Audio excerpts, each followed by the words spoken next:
We are live.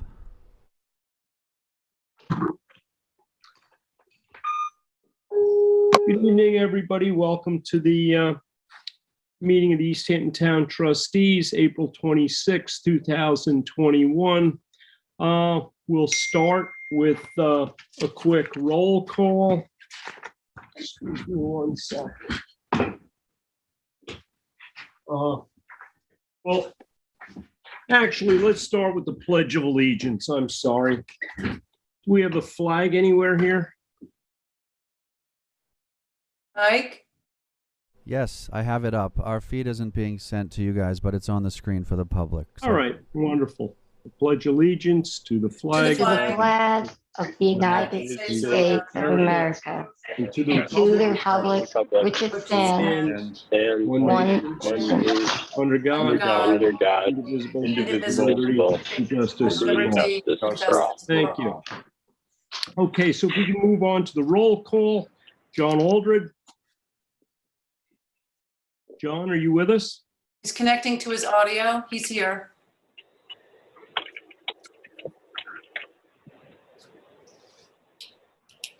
Hello, John. John is here? Yes, he is. He's connecting to audio. That's what it says. But he's here. Okay, Francis Bach. Francis, I don't know if he's going to make it. Ben Dollinger? I'm here. Okay, Rick Drew. Here. Tim Bono. Here. Jim Grimes, I am here. Mike Martinson, not. He will try to make it. Okay. He's on the boat. Is Susan? Yes, I'm here. Okay, Bill. Here. Thank you. All right. I'd like to get the meeting going Excuse me, tonight. Tim's here. Tim Garneau. Susan. I checked him off. Oh, I'm sorry. Excuse me. Okay, if I could, thank you. For public comment, could we have some people from Lionhead Beach here? It's Jim Walker. Jim, are you here for Lionhead? Yeah, I'm here for Lionhead, along with Rick Nersessian. Okay. I'm here too. All right, very good. So Jim, what do we got? It's a renewal. Jim, this permit was procured by Drew Bennett. It's 210 linear feet of existing steel bulkhead and a 20-foot linear foot return extension on the west. It's the same plans. Drew Bennett is still the engineer. We need to get a one-year renewal. We're asking for the same renewal at the East Hampton Town Planning Department. And if the trustees are kind enough to issue the renewal, we're going to work on the worst sections of the steel sheet piling on that bulkhead. Okay, and Jim, you have all of your other permits are still in place? The New York State DEC permit is still in place, Jim, and we don't need an Army Corps permit because it's covered under Nationwide General Permit number 3, maintenance. Okay, when do you think you would be doing this work? In the fall, Jim. All right. Would anybody like to make a motion for renewal on this? I would make a motion. I'll Okay. second it. Okay, Susan, seconds. All in favor? Aye. Aye. Okay, that was fairly easy. Now, Jim, before you let me go, do you want me to call back on Devon Yacht Club later in the meeting, or what's your pleasure? Jim, if it's okay with the rest of the board, I would not mind dealing with Devon Yacht Club at this time. Are there any issues with any other board members? Nope, sounds good. Please proceed. Okay. Jim, the work is complete down there. The dredging work and the bulkheading work is complete. All the work is complete. The drag pile that was recycled from one of the old jetty piles was removed, and instead they used a concrete drag pile. So that was 2 pilings that were pulled out and replaced with concrete. That work has been done, and they restored the dune, and they fixed all the problems with the materials that were being stored in the sandy area between the dune and the inlet jetty. So everything should be up to speed, and I believe the trustees have been down there to take a look. I did get down there today and have a look at it, and Jim, the only thing I noted, I saw that they restored the area of disturbed dune. Some beach grass, a few hundred pieces of beach grass were replanted. The sand was spread on our trustee beach as per the conditions of the permit. The only thing I did catch sight of there, and it really, to me, it is not an issue. It's not something that was governed under this permit. I do see that there is the old tieback, CCA tieback for one of the returns that's kind of emerged from the sand there.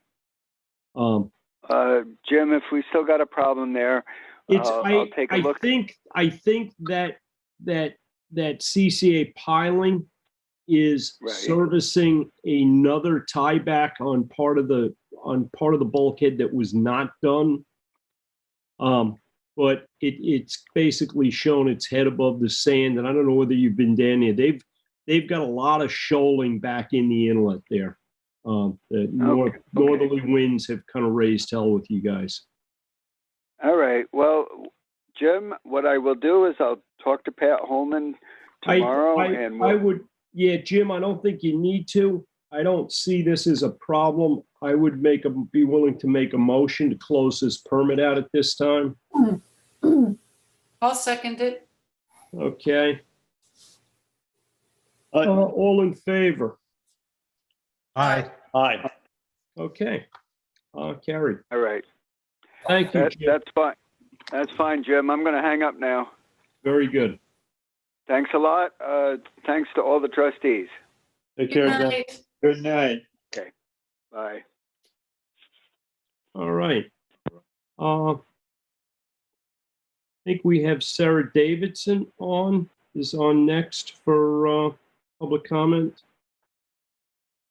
Yeah, good evening, everyone. This is going to be a duo show. Arlene is backing me up on the presentation since I'm a total technical flub at this. So if things go wrong, we can blame Arlene. No, only kidding. Arlene, thank you so much for your help. Can we have the first slide, please? Sure, give me a minute. My computer fell asleep. The two of us. This is a presentation, just a summary and overview of the Georgia Capone Management Plan. And you've all received a copy of it, but I just wanted to give you some of the highlights of the plan. And then we can have question and answers to follow. Here comes the first slide. So this is a draft plan coming to you for approval to be updated regularly as new information and updates are available. It was largely prepared by myself and Dr. Gobler, Stony Brook University, but it has been circulated to the town, Natural Resources and Planning Department, the village, and the DEC has seen an earlier version of it. Next slide, please.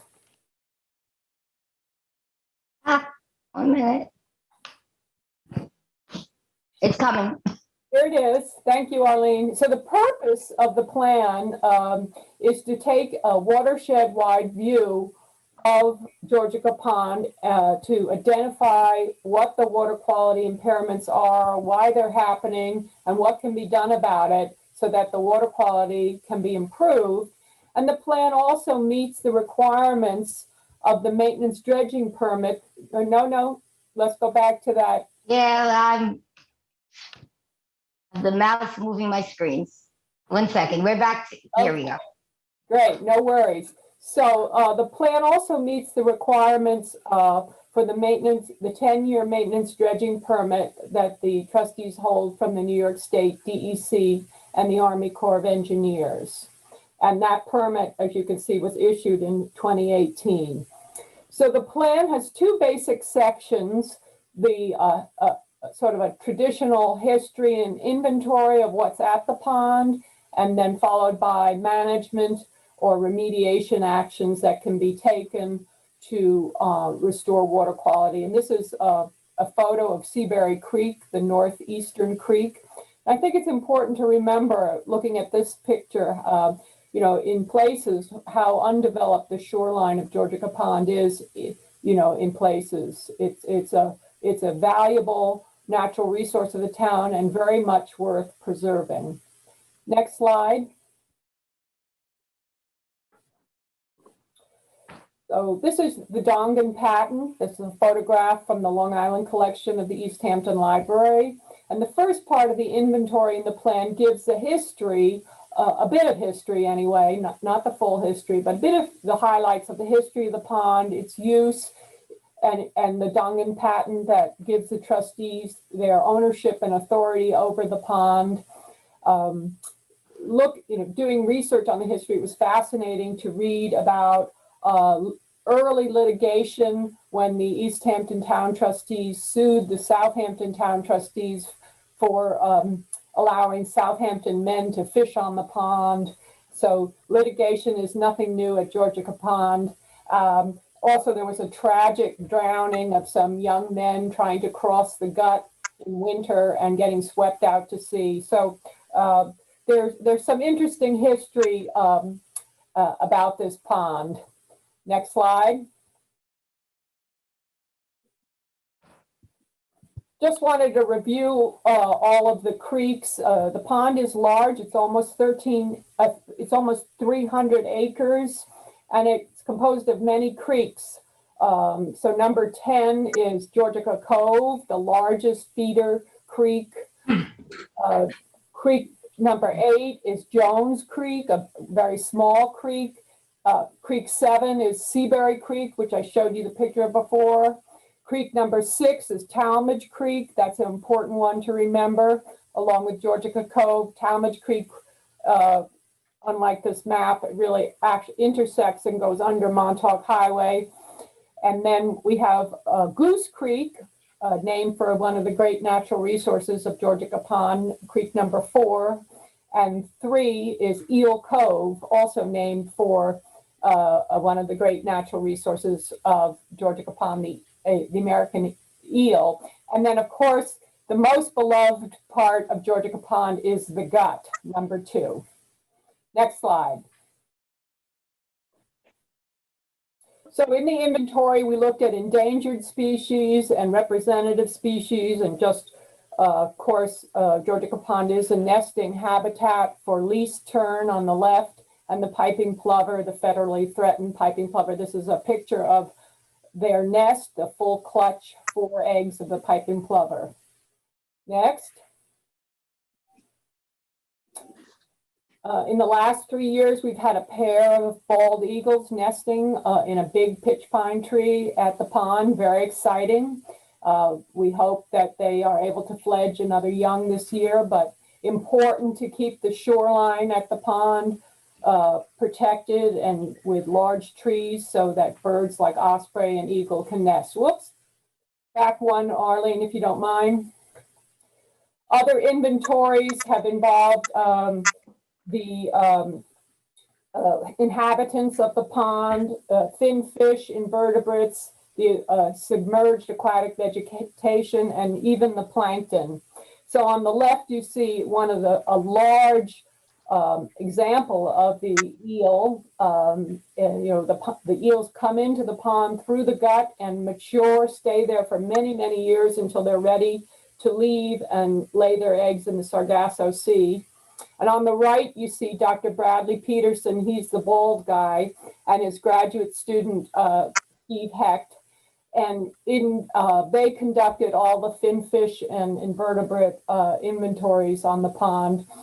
that funny rake that Dr. Peterson is holding is how they sample the submerged aquatic vegetation on the bottom of the pond. They lower that rake and then twist it and then pull it up, and that's how they can assess what's on the bottom of growing on the bottom of the pond. All right, next slide. We also inventoried the extent of Phragmites australis, the common reed grass at Georgia Capone. It's first thing we wanted to do was be sure that it was the non-native invasive variety. There is a native variety of Phragmites, so we had several samples sent to a DNA lab for testing to be sure it was the exotic invasive species, and indeed it was. So the inventory of Phragmites shows that about 63% of the Georgia Capone shoreline is invaded by Phragmites, and be a long-term goal to try to reduce that amount. We'll never get rid of Phragmites entirely. It finds itself very at home at Georgia Capone. That brackish salinity is very conducive to its growth. But note in this photograph how deep the rhizomes, the root mass, that's about 18 inches deep. You can see the roots in the soil there at that cut. Next slide. We also inventoried the recreational uses of the pond. It's quite important for kayakers, canoers, sailors, crabbers, fishing. And it's important, keep maintaining the water quality of the pond and improving the water quality of the pond is important for those recreational activities, because sometimes they've had to be closed down due to water quality impairments. On the right is an old, sad-looking eel pot belonging to a commercial fisherman. The commercial fishermen have, are not having an easy time at Georgia Capone with the water quality deterioration. But it was interesting to look through the trustee files and see what some of the historical harvests were at the pond. Your files did have quite, some very interesting information on that. Today, mostly bait fish and eels are what are taken out of the pond on a commercial basis. Next slide.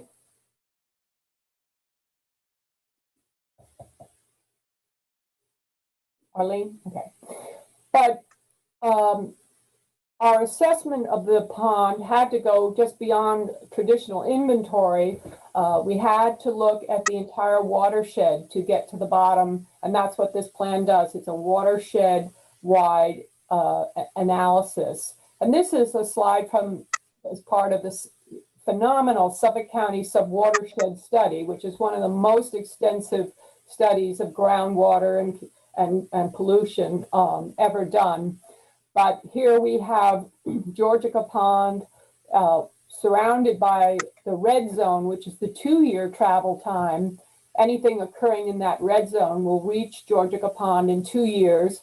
And you can faintly see that the gravel pit is easily, part of the gravel pit to the left is easily in the 2-year travel time. Then the mustard color zone is the 10-year travel time, and beyond that, the yellow zone would be the 25-year travel time. So our focus now and for the plan is really looking at the 2 and 10-year travel time for the pond. But you can see in the upper northwest the remainder of the East Hampton Airport.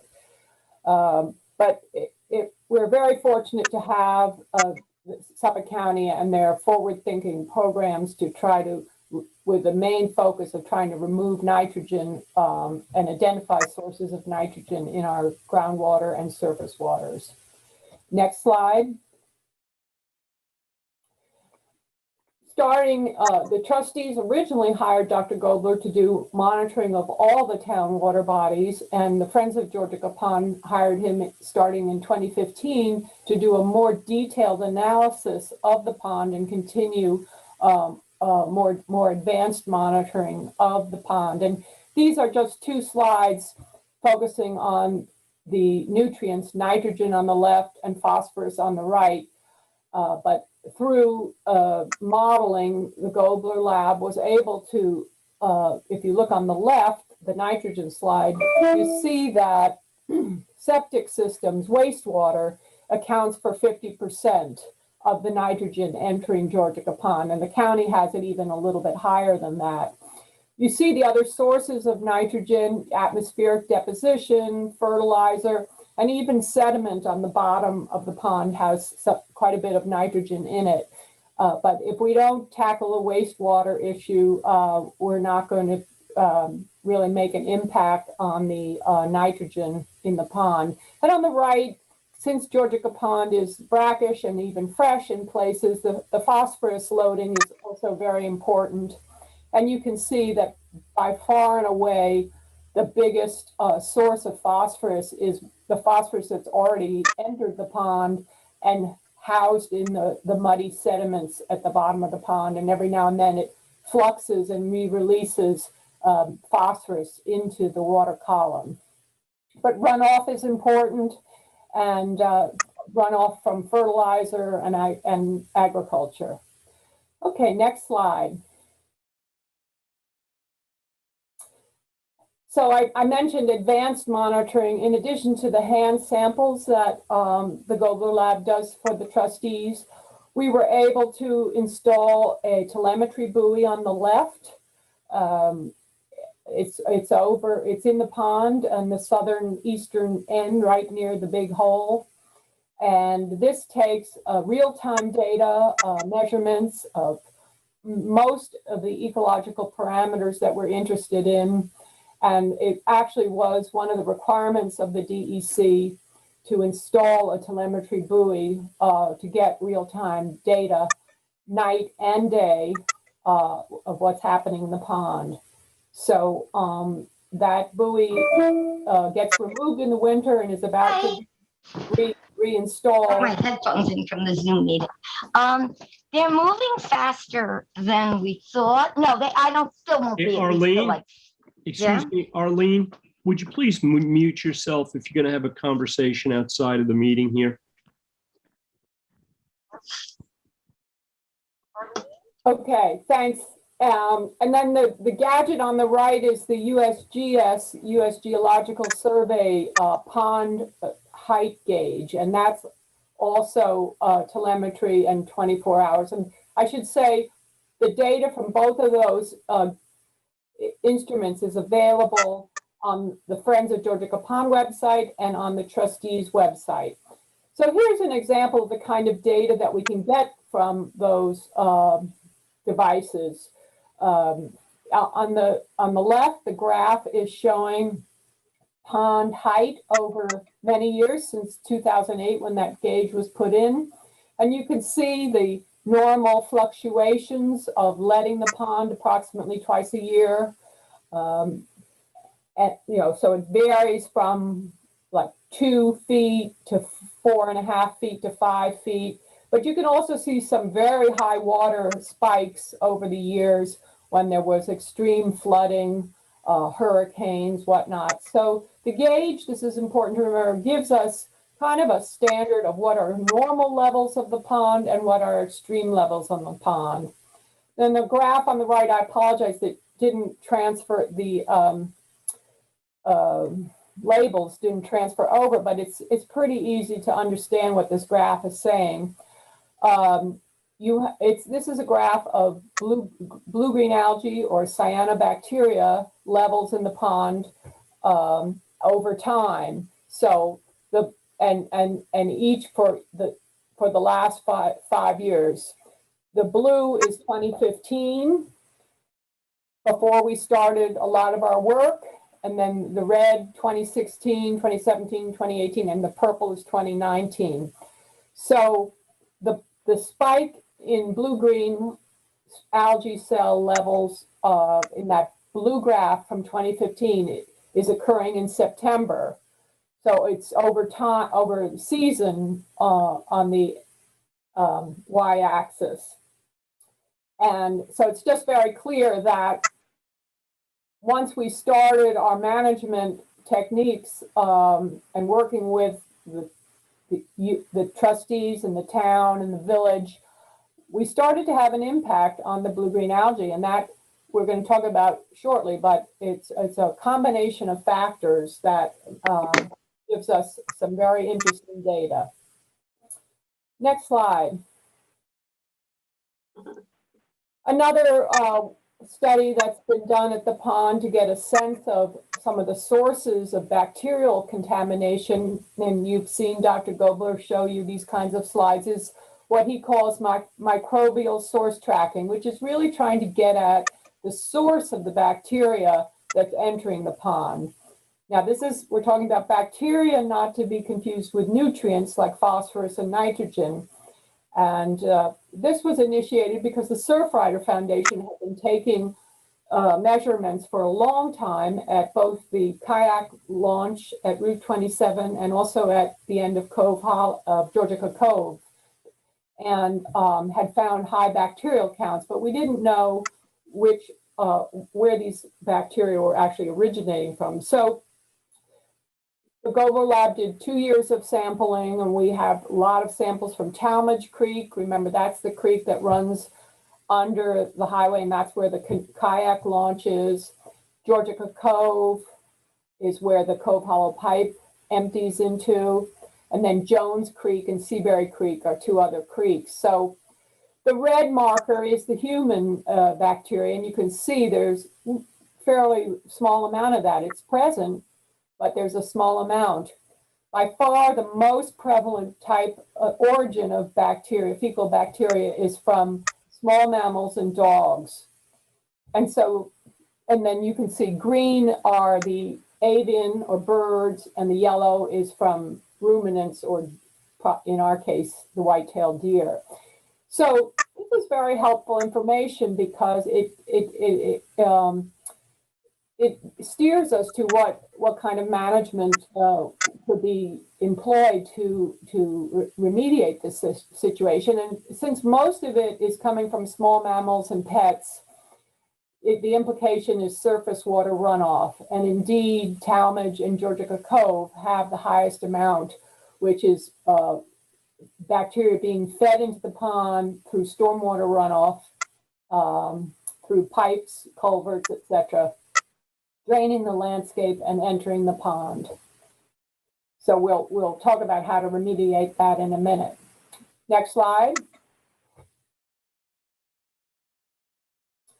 So the 2 biggest obvious threats to the water quality at this time that result from nutrient loading, again, not bacteria, but nutrient loading, that's phosphorus and nitrogen, are the macroalgae and macrophyte blooms, as you see on the left, where the large excessive growth of submerged aquatic plants and algae form and start to float on the pond and then start to decompose and stifle any other growth on the pond and lead to low oxygen situations. And then seems to be a trigger between the macroalgae blooms and then later in the season, if you remember that graph in September, when the cyanobacteria tend to be the highest, you can see here we have a bloom of cyanobacteria back in 2015 with streaks of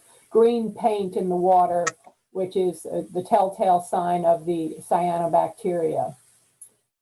Sarah, isn't that when we started to use the weed harvester very effectively to clean up that macroalgae bloom so that in the next couple of years we saw some nice improvements? Is that a fair statement? Yeah, we started the aquatic weed harvester in 2016.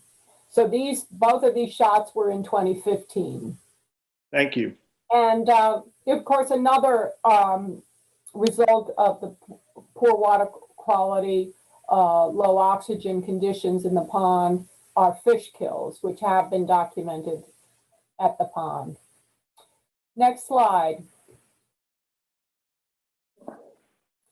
So we have a couple of management strategies that the trustees have employed and that the Friends have employed. And one of the most important ones is the pond openings, the traditional twice-a-year pond openings. And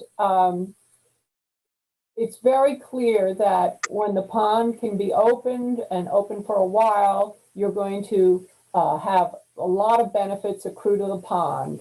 Tidal flushing and tidal transport. You're going to have increased salinity. And why is that important? Because blue-green algae or cyanobacteria can't thrive in a highly saline situation. Of course, this ocean water that's flushing into the pond is highly oxygenated, and it increases dissolved oxygen in the pond. And with the cold ocean water coming in, and this is particularly true in the fall when the pond is really warm, you get lowering of the water temperatures, and again that restricts the growth of blue-green algae. The colder the water, the less likely you are to have a bloom. And then the last benefit of the pond openings that we know of so far are the migration of the estuarine species, the blue crab larvae, all of the eels that I mentioned. There's a lot of back and forth between the pond, and this is really important to the health of the estuarine species in the pond. Next slide. So there can be some conflict between pond openings, and for one of the conflicts potentially is with the beach nesting birds. If a pond opening doesn't occur in the traditional date of March to April, it can be restricted because of nesting and the sand spit, which is basically where the opening occurs. So the trustees have done a great job in the last couple of years of trying to avoid that beach nesting bird window. But there have been times when the pond has become very, very high and bacterial levels have increased and we haven't been able to open the pond. And so the management plan looks at what kind of steps would be necessary to allow an emergency opening of the pond through an authorization of the DEC if there was a public health emergency. And in that case, looking at the gauge data, it appears that water levels as measured by the gauge over 5.5 feet would really trigger a severe flooding situation where septic systems might be inundated and creeks might be inundated, leading to more runoff. So it's important, as one of our future steps together is to develop emergency pond opening protocols that would include all stakeholders and the DEC. Sarah, may I just ask a question as to whether, when was the last time that we had an emergency opening, if we have had one?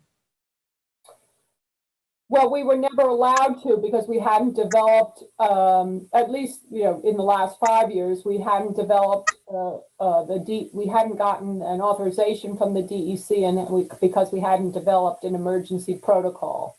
Mm-hmm.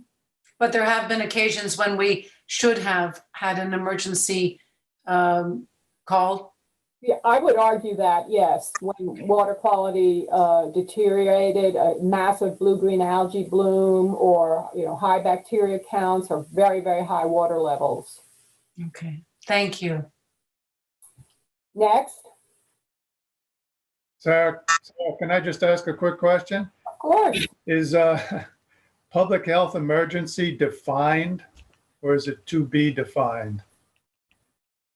Yeah, I'm pretty sure it's not defined as per the DEC, but that would be part of, just like quantifying the height of the pond at 5.5 feet, would be part of our job to demonstrate and try to quantify what would be a health emergency. But when we did explore that with the DEC, they didn't give us any specific parameters like, blue-green has to be over a certain level, or nitrogen has to be over a certain level, or bacteria have, so I think that needs to be worked out still. Okay, thanks. So pond openings are really important, and I applaud the trustees for the great job they've been doing on that in the last 5 years. But there are a lot of other management tools that we have and objectives that we can meet beyond the pond openings. And I'm not going to go into a lot of detail on all of them, but there's just a couple here that I'll just go over quickly. As you remember from the Gobler nutrient models, septic wastewater is the key nitrogen contributor. So upgrading septic systems, maintenance dredging, fine sediment dredging, the harvester, buffers, fertilizer, stormwater runoff, land acquisition, and mute swans. So let's go to the next slide and we'll just review septic upgrades for a minute. Everybody knows now that there are incentive programs funded by the state, the county, and the town through the CPF program to upgrade septic systems. And again, that 2-year travel time is really important. So we're doing a lot of outreach to homeowners to get them to upgrade their septic systems right now. 26 old systems have been removed in the 2-year travel time and replaced with these IA systems, which are very effective at removing nitrogen. So, you know, there's a long way to go. There's about 13 in the planning steps. So if you think there's about 76 pond front homeowners and there's about 280 homes in the 2-year travel time, we have a long way to go, but at least we're on our way, and the funding incentives are there, and the program's running really well. And the regulatory review has been very much streamlined. This is out of the trustees' jurisdiction, of course, but I would encourage you to be supportive of all of these upgrade incentive programs. Next slide. Sarah, may I ask a question, please? Yeah. Or just make a comment, actually. You know, not everyone can update their septic system immediately or in a short period of time, but everyone can reduce their fertilizer use, reduce their watering requirements, plant native species. So everyone can do a little bit to help. And I would just encourage everyone, it's not an all or nothing proposition. Oh, of course. And we'll talk a little bit more about those things that people can do, but you're right. It's not an all or nothing proposition. So in addition to the traditional letting of the pond, the trustees have been getting DEC permits to conduct maintenance dredging since 1989, perhaps earlier, but with Arlene's help going through the files, I could trace back the earliest permit to 1989. And the maintenance dredging is important. You can maybe not see the comments on the bottom, but it increases the pond depth. It improves the connection to Georgia Cove, which can get quite closed off from the main pond. And it improves the effectiveness of the regular openings. And I think we've seen that already from this most recent maintenance dredging permit. And you know, I don't know who those characters are on the right, but that was this year's maintenance dredging. This is very important because the DEC, when we went with the trustees to meet the DEC about this most recent 10-year permit, they accused the trustees of simply mining sand out of the pond and selling the sand. And it was important to help them recognize that this provided an environmental benefit as well, and wasn't just a sand mining operation. And so you can see the dredge there on the left. And so it'll be important to, you know, really anticipate the next 10-year permit and be ready. And of course, that's why this management plan is so important, because we want to make sure that the DEC understands that we're thinking watershed-wide, holistically, and that maintenance dredging is a part of the overall plan for the pond. Next. There's another kind of dredging that could be helpful at Georgia Pond, and I call it fine sediment dredging. I call it environmental dredging. But if you look at the map on the left, the yellow zone is where there is basically a sandy bottom of the pond. And that's where the maintenance dredging is really focused. But there are places in the pond where the bottom is a very fine mud, a very dark color, or a mud or a sandy mud. And with the help of the trustees and contractor, we did a little bit of dredging up at the upper bottleneck of Georgica Cove. That's that pinched area at the very top of Georgica Cove. And what you see on the right is the dredging material was pumped out of the cove and pumped into a geotube, which held the material to let it dewater. So the water seeped out of the geotube, which is the white material on the sides there. It's just like a bag, a big bag. And the dredge slurry was piped into there, and then the water was removed. And then when it was all done, we opened the geotube, and you can see that black mud in the geotube. And that's what was removed from the pond.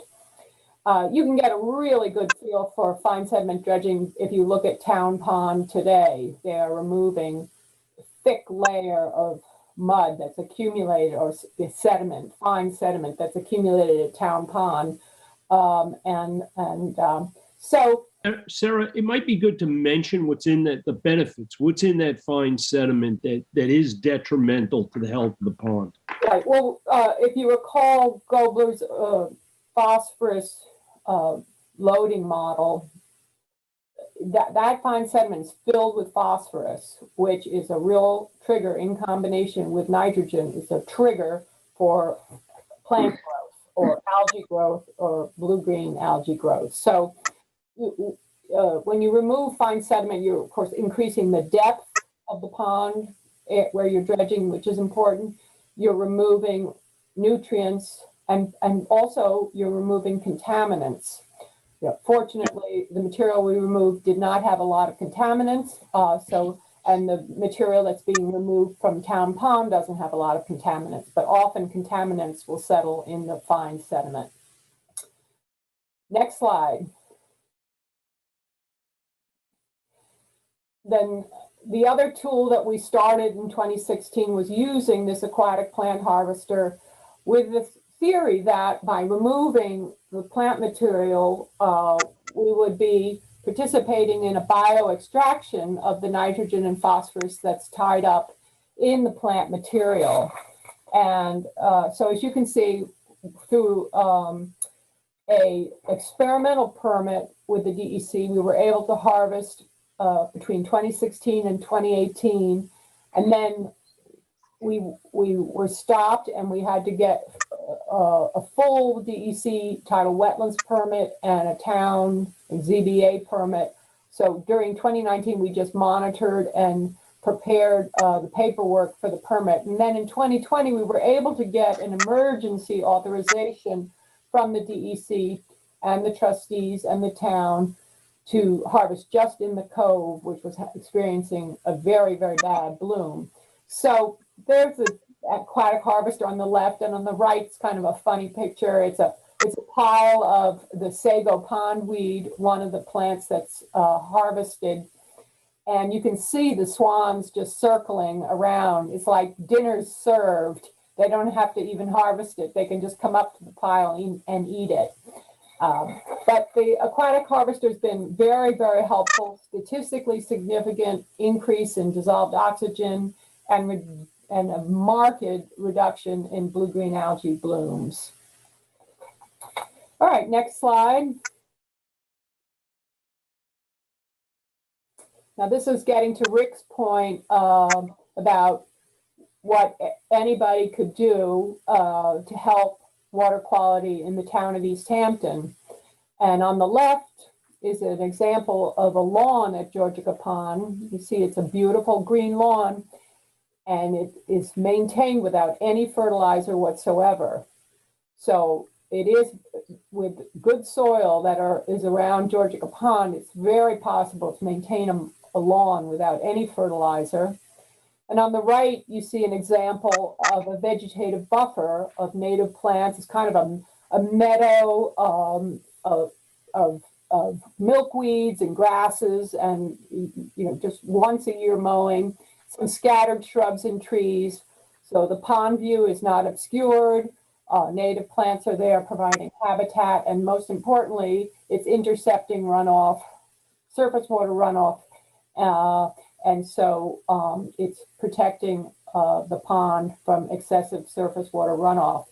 So by reducing or eliminating, in some cases, fertilizer use and building vegetative buffers, we can make a big difference to the water quality in our water bodies. And this is discussed and recommended in the plan. Next. What's next, Darlene? Here we go. So surface water runoff, storm water runoff, road runoff. You hear all those terms, but they're really having an impact on Georgia Pond. And on the left is a picture of the Route 27 rest stop, where kayakers and canoers gain access to the pond. But that pavement acts as a sluice way for runoff off of Montauk Highway. So we're working with the trustees and the town and the DOT to create a catchment system using bioswales and traditional engineering to decrease the amount of runoff coming into the pond from this point source, and also improve the kayak access, so that, because public access is very important to the pond, and there are only 2 places where it's really easy to launch, and this is pretty disreputable and could use a facelift. On the right is the end of the Cove Hollow pipe up at the very top of Georgia Cove, and you can see the brown turbid stormwater that's coming out of that pipe and running into the pond with no filtration. So having a pipe discharged directly into a pond or water body is really no longer acceptable. Now, there are some filters that have been installed by the village along this pipe, which are certainly helping, but there's still high bacterial counts coming out of that, and nutrient counts coming out of that pipe. And so the town and the village have been working on a study to ameliorate the situation by improving drainage and discharge prior to arriving at the pond. And we look forward to assisting and seeing that come to fruition, because that will make a big difference. Sarah, before you leave this particular slide, would you talk about the Il Molino restaurant that was absorbed and purchased, that now will have its septic system removed and it will become a park area? Can you talk to us about that? Because that's a really, really huge help in my mind about the cove here, in addition to the road runoff being helped. Yes, well, yeah, so on my list, I had mentioned, just listed land acquisition. It is a very important tool. People say there's no more land to buy, but there are parcels, and we sometimes have to think out of the box a little bit and, figure out ways to use CPF funds to the best. In this case, this is a parcel of land adjacent to the rest stop on the left, which was the old restaurant, the Il Molino site. And, through great generosity of Kathy Rayner, the Peconic Land Trust was able to acquire the parcel, remove the commercial grade septic system and the grease trap and all the things that were contributing to water quality. But most importantly, to eventually, I think it's imminent to demolition the building and restore the property with native species and make it into a park. So we'll have the removal of the septic systems, which was much greater than a normal septic system, and we'll have a great reduction in surface water runoff from the parking lot. Most of the lot is paved right now with the parking lot. That will be restored, and you'll get much better percolation of the rainwater before it enters the pond. So this is really a great boon for the pond, and I hope we can do a little more land acquisition around the pond. It's very expensive, obviously, but I think in certain cases it's well worth doing. Okay, next slide. So that pretty much ends the management. I haven't talked about all the management techniques, but that's an overview of the type of management techniques we can all employ to help restore water quality. I'm convinced, as is Dr. Gobler, that it's having an impact on the pond. The plan concludes with ideas and recommendations for future research at the pond, with the references that are cited and the appendices, which are the reports that are backing up some of the statements and the conclusions. So that ends my presentation on the management plan. I did want to very quickly just go over what we're proposing for the 2021 field season. We very much hope that the aquatic weed harvester will be back on the pond this year. We have the trustees' approval, thank you very much, but we still need the approval by the town board and the New York State DEC, and that our first presentation about that with the town will be tomorrow at the ZBA. We'll continue the oyster grow out and survivorship measurements, and try again on the spat on shell, young oyster spat on shell subject to predation. It didn't work very well last year. I think there were some issues with the spat, but we're going to try that again. Dr. Gobler mentioned in his report to you that in many years in the autumn, when the pond is open, there's a temporary drop in dissolved oxygen after the opening, and he is going to continue to look at that very closely and have more monitoring sites to try to get at the causation and what could be done about that. And then if the harvester is approved, then Dr. Peterson would have to do a before and after monitoring of estuarine organisms and the vegetation. So that would take place in June and September, pre and post the harvest. And remember that there's a control area on the pond where the harvester never goes, so that we have that measurement as well. A little outside the trustee jurisdiction, but we're going to be installing a carbon array, which is a type of permeable reactive barrier. That will be an experiment, but is intended to remove nitrate from groundwater. And we're also hoping to hire an intern this summer who'll be working upland out of the jurisdiction of the trustees for the most part, but on better quantifying what makes a good vegetative buffer, working with the regulatory agencies such as yourself and the town and the village on what is required and how it's working, and any recommendations we can make to homeowners and to landscapers and practitioners. So that's the 21 field season. I'm happy to answer any questions about the management plan or the field season. That was very good. Thank you, Sarah. Yeah, thank you very much, Sarah. I think it was very thorough. Hey, Sarah, one quick question, and I may have missed it, so please correct me if I did. I didn't see anything on nitrogen levels. Have we noticed any measurable decrease in nitrogen? It looked like the toxic blue-green algae came down considerably and has stayed lower, which is terrific. But any progress on the nitrogen front? Yeah, that's of course the key question, Rick, right? Like what's happening with the nitrogen. I didn't present the slide. Dr. Gobler has been studying that, of course. It's complicated because of the salinity, but and the freshwater combination. I don't fully understand the chemistry of all of that, but the nitrogen levels are coming down.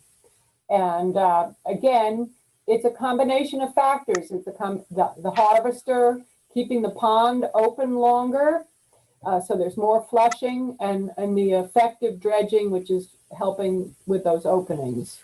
And of course, the 26 systems that have been removed.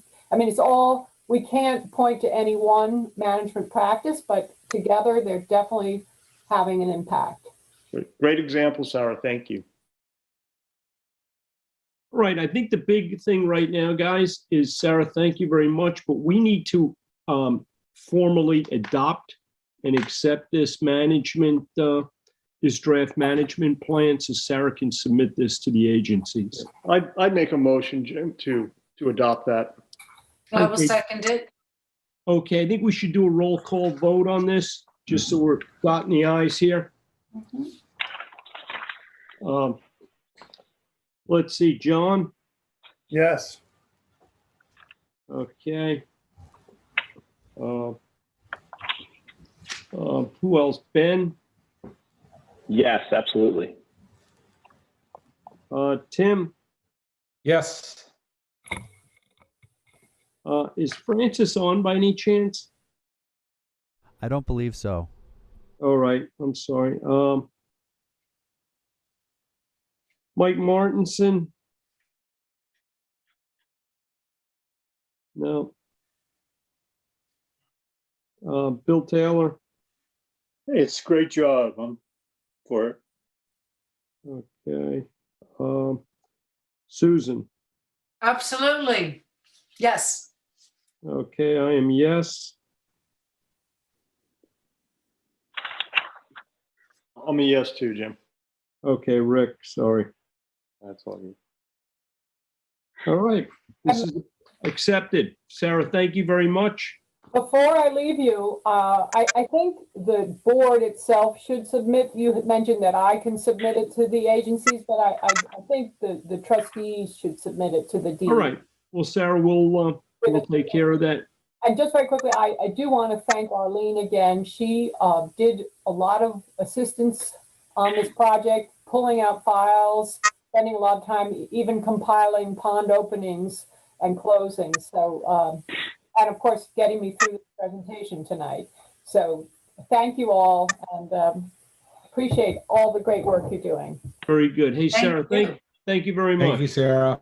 Thank you. Good night, Sarah. Sarah. Good night.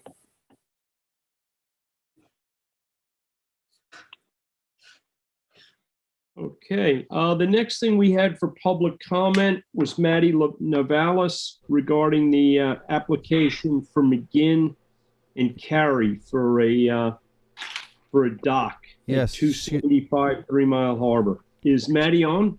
Yes. I'm here. Okay.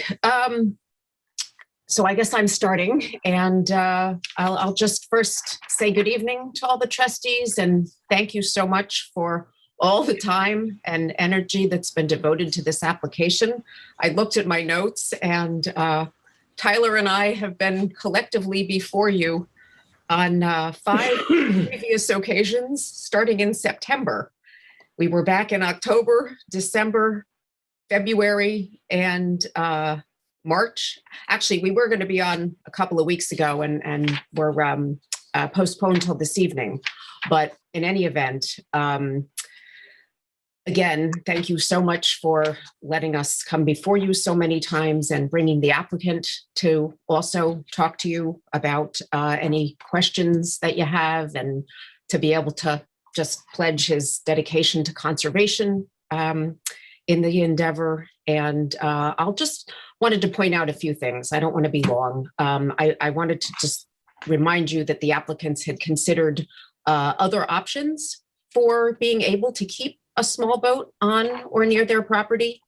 And those other options were really limited to either dockage at a local commercial marina, or some kind of a strategy that would have involved an offshore mooring with either a dinghy or a pulley system.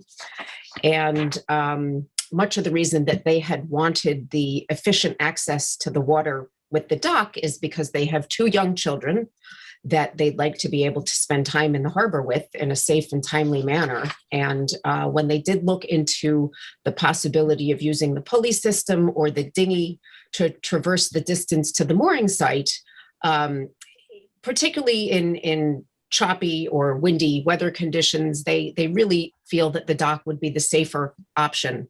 of that. And when they looked into the possibility of a nearby commercial marina, they were able to find out that at East Hampton Point, it's currently $16,000 annually for boats up to 34 feet in length. So for a small family with young children that want to be able to enjoy the water on what will be definitely a small boat, it's exorbitant in terms of commercial fees for dockage. But I think more importantly, I know that as a group, you have certainly looked into your own prohibitions of docks in pretty much all other areas of East Hampton. And I believe John was going to present some minutes tonight. I'm not sure, John, if you're still planning to do that. But basically, the only area that had been exempted from the prohibitions that were passed in 1984 prohibiting new docks was this actual portion, the northern portion of 3 Mile Harbor, where the applicants live. The area has a regularly maintained boat channel, many existing docks and marinas, neighbors with docks, and objectively, I think it's certainly the most fitting place for new docks within the Trustees Marine Holdings. But the applicants in this case have proposed a way that would further reduce the potential for any crowding in this dock-friendly area in terms of offering to sacrifice the potential for a new dock on the adjacent property to the north, which they also own. And this is by opting to voluntarily covenant in perpetuity that a dock may never be constructed at 279 3 Mile Harbor. So we certainly hope that this idea is being received by a majority of this board as a form of mitigation that would ensure future conservation of the waterfront to some extent. And we think more importantly that it does provide an enormous distinction for the board between this application and any future applications that you may receive. So I said I'd keep it short. I will. That's a summation, I guess, of points we wanted you to be reminded of in terms of the application. And now we'll say thank you and see if there are questions or further comments, etc. This is Rick. Hello, nice to meet you. Hi, Rick. Hi, I just wanted to point out there are other dockage options that are quite a bit less expensive than the quotation that you or your client was given. So there are other options in that regard. And the trustees have recently received quite a few applications for expanded uses on the water, like moorings, the dock application, several informal inquiries about additional docks. The kayak racks are all sold out. We have 1,200 shellfish permit holders in our town right now that use the bottomlands for public access. So public access and the privatization of public access is probably one of the biggest challenges our board is facing right now. And how we manage that today is going to be very important tomorrow as these uses continue to expand. I don't see things rolling back to like they were, in the 80s or the 90s or before then when usage was very, very light. So these demands are going to be more and more intense. And I think one of the mistakes the trustee board made back in the 80s is they really didn't come up with a management plan. They came up with kind of an ad hoc decision. And that's what concerns me is with so much pressure, can we look at one application or are we as a board in need of a management plan right now? We've had very contrarian type conversations about expanded needs for habitat restoration and shellfish seeding. And at the same time, we look at a good application like this one and the the balance of the two is like a razor thin margin of what is the path forward here. And I'm still finding myself somewhat conflicted. So I'd like to open it up to the rest of the board. But those are just some points that have kind of resonated with me that I'm still chewing on. Thank you.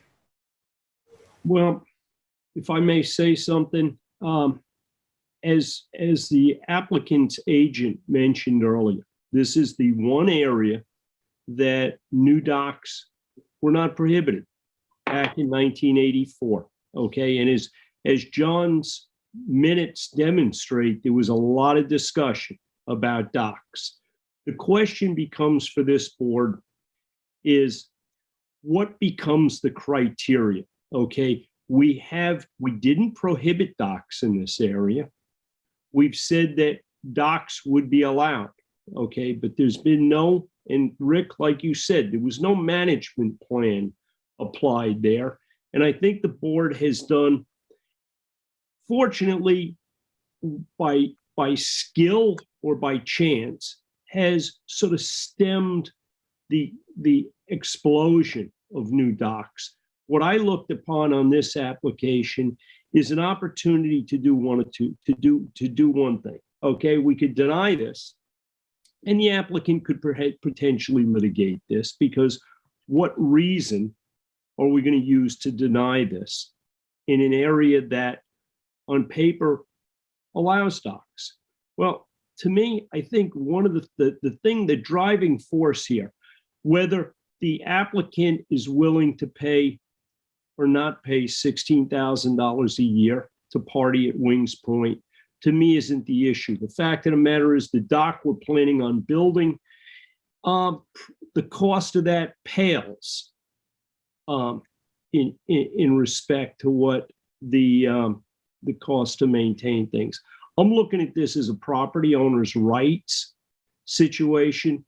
I think they've come to us with what I consider a very reasonable mitigation plan. They're willing to sterilize an adjacent dock. And I know when we look at these things and we make decisions on them, it's very easy to look at it and say, am I doing something that is going to instigate a proliferation of new applications here? I look at it a little differently. I look at, if this dock were approved, we've set the bar so high on the mitigation. I'd like to know what other properties along this area of 3 Mile Harbor could offer up the same sort of mitigation for a dock. So I see this not as a challenge, but more as an opportunity for this board to solidify its policy and its process and its position on new docks. So Jim, are you saying that you would have to then quarantine another property to have a dock? I don't know. Well, I think you're raising to another property. Well, I think what we're doing here is, in the event that we do approve this dock, we're setting a bar pretty high. Okay, if you're somebody, because the one thing that John's research did demonstrate is there was a fairly litigious period related to docks in the past. And whether you win or lose, litigation gets expensive. This here, I think, to me is an opportunity to approve something and actually set some precedent that of what are the kind of things that we would be looking for in future applications. I am not speaking to expanding existing uses. I'm speaking to new docks. Yeah, this was I can't see anything wrong with this application.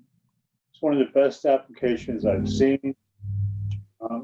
You stand out where this dock is going to be, and you look to the north, you look to the south, you see a dock in each direction standing out further.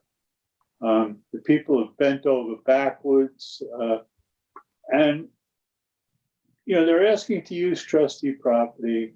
I don't see how it opens the door to everything, because the trustees have the right to say yes or say no on any piece of property. under their control, because we're the representatives of the owners. And I understand the precedent-setting possibilities, but I don't really see them. If everybody goes as far as this person is willing to go, there are not going to be many applications. The one thing that keeps resonating in my mind is the longstanding use of the hatcheries seeding the area and it being a successful site. And that goes back to the management planning aspect.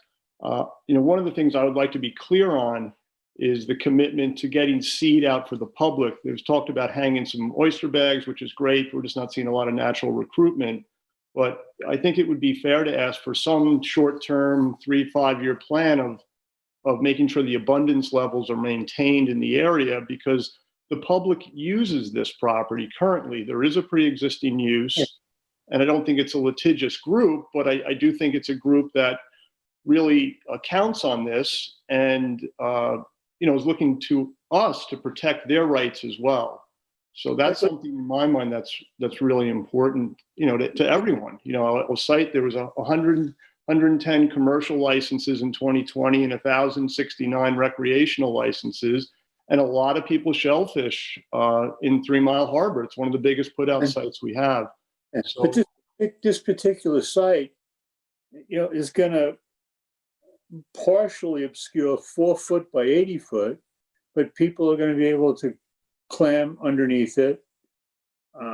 It's not going to totally block off any access. Well, I think I don't disagree, though. I don't disagree. I just want to get it out there so we can. I think if we take a moment here, I believe on one of the prior dialogues that we had with this applicant, they were very clear that no way were they trying to impede the public's activity in clamming or oystering or whatever around this around the dock if it were allowed.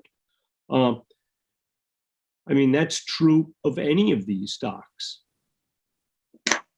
We own the bottom land. Existing site, you know what I mean? It's just that it's an existing site, and if we can do something to supplement, that would be helpful. I think, when you look at the take numbers I calculated against what's getting put out, we're already kind of below par. I think we're taking maybe more than we're putting out right now. So, I just think every area needs to be respected. There is talk and things about other docks and shellfish seeding areas, and it is going to have an impact. So I think we need to establish a mitigation strategy, Jim, to your point earlier. And with a little bit of work on that, it doesn't have to hold everything up, but I think there should be some mitigation planning specifically for sensitive shellfish areas. And if that can be part of this discussion, I feel good about it. Okay, well, clearly you must have some mitigation plan in mind. Yeah, something along the lines of a near-term put out of a certain amount of shellfish, 3 years or something, just to make sure that. But hang on, who's putting that shellfish out? Is the town of East Hampton through their aquaculture program? Yeah, I think we have to use locally sourced shellfish. Okay. So we're already seeding that bottom right now. We are. Okay. Is there any reason to think that we would stop seeding the bottom here? No, but I think you want to double down a little bit, because you're going to have construction disruption. You're going to have some bottom disruption. And, I just think that it's a nice way to make sure we don't move backwards in an already very challenged area. So, right. And there was an offer to do so earlier on by the applicant. So I'm not asking something new at the 11th hour. I just would like to have a dialogue where there'll be some shellfish put out on the public bottom land as part of the application. All right. Nettie. I'd just like to say that on that point, if this dock is approved, this dock is there for all intents and purposes in perpetuity. And in the minutes for 86 and 87, there were some docks that were denied on the basis of shellfish being in the area. Now, there was no shellfish seeding program, no shellfish hatchery until 1990 for all intents and purposes. And now, you know, this area is being seeded. My feeling is if we allow a dock, which is going to be there forever and only require a minor mitigation period, then we really can't deny any dock if it meets the criteria of the code. Well, we don't even have to accept that. We can just, this is a trustee decision sort of independent of the town board. This is really more of a decision of what is our role here? And I can't get beyond, I feel our role is, you know, managing these waters for everybody in town. And this area is being seeded with oysters. It's a viable shellfishing area. That, if you're talking precedents, is something that's been used to deny individual docks in the past, regardless of the bans. I agree that, you know, these have been very good applications, very cooperative applicants. I just don't feel as though in this day and age that this is the right thing to do, to approve this dock. I would like to follow up with a few comments myself about this application. I want to thank Tyler and Maddie very much. You've done an excellent job in presentation and planning and so forth. And I've been very concerned and done a lot of research on my own. As you said, Maddie, I've bounced it back and forth. And I feel in my heart, and this is in my heart, I feel that my job as a trustee is to preserve and protect the, to be the steward that I was elected to be. And that means including the bottomlands for the public. And I'm having concern, and I have a problem with a new dock because I do feel it will set a precedent and that the bottomlands belong to the people. And I'm here to protect that. And once we put in one dock, then someone else will want a dock and someone else. And before you know it, our harbor will be filled ultimately with docks. And I understand people like to have a dock. I grew up in Maine. We had floating docks and they had to come out of the water at the end of the season. There were no piers, nothing. This is a different location. I understand that. But I'm also thinking, you know, will the applicant also be coming back for bulkheading on the new property that they purchased? Because it seems that there's some scouring going on there and, you know, bulkheading is not a way to go. The beach disappears. So I'm wondering, does the applicant also want to come back for bulkheading?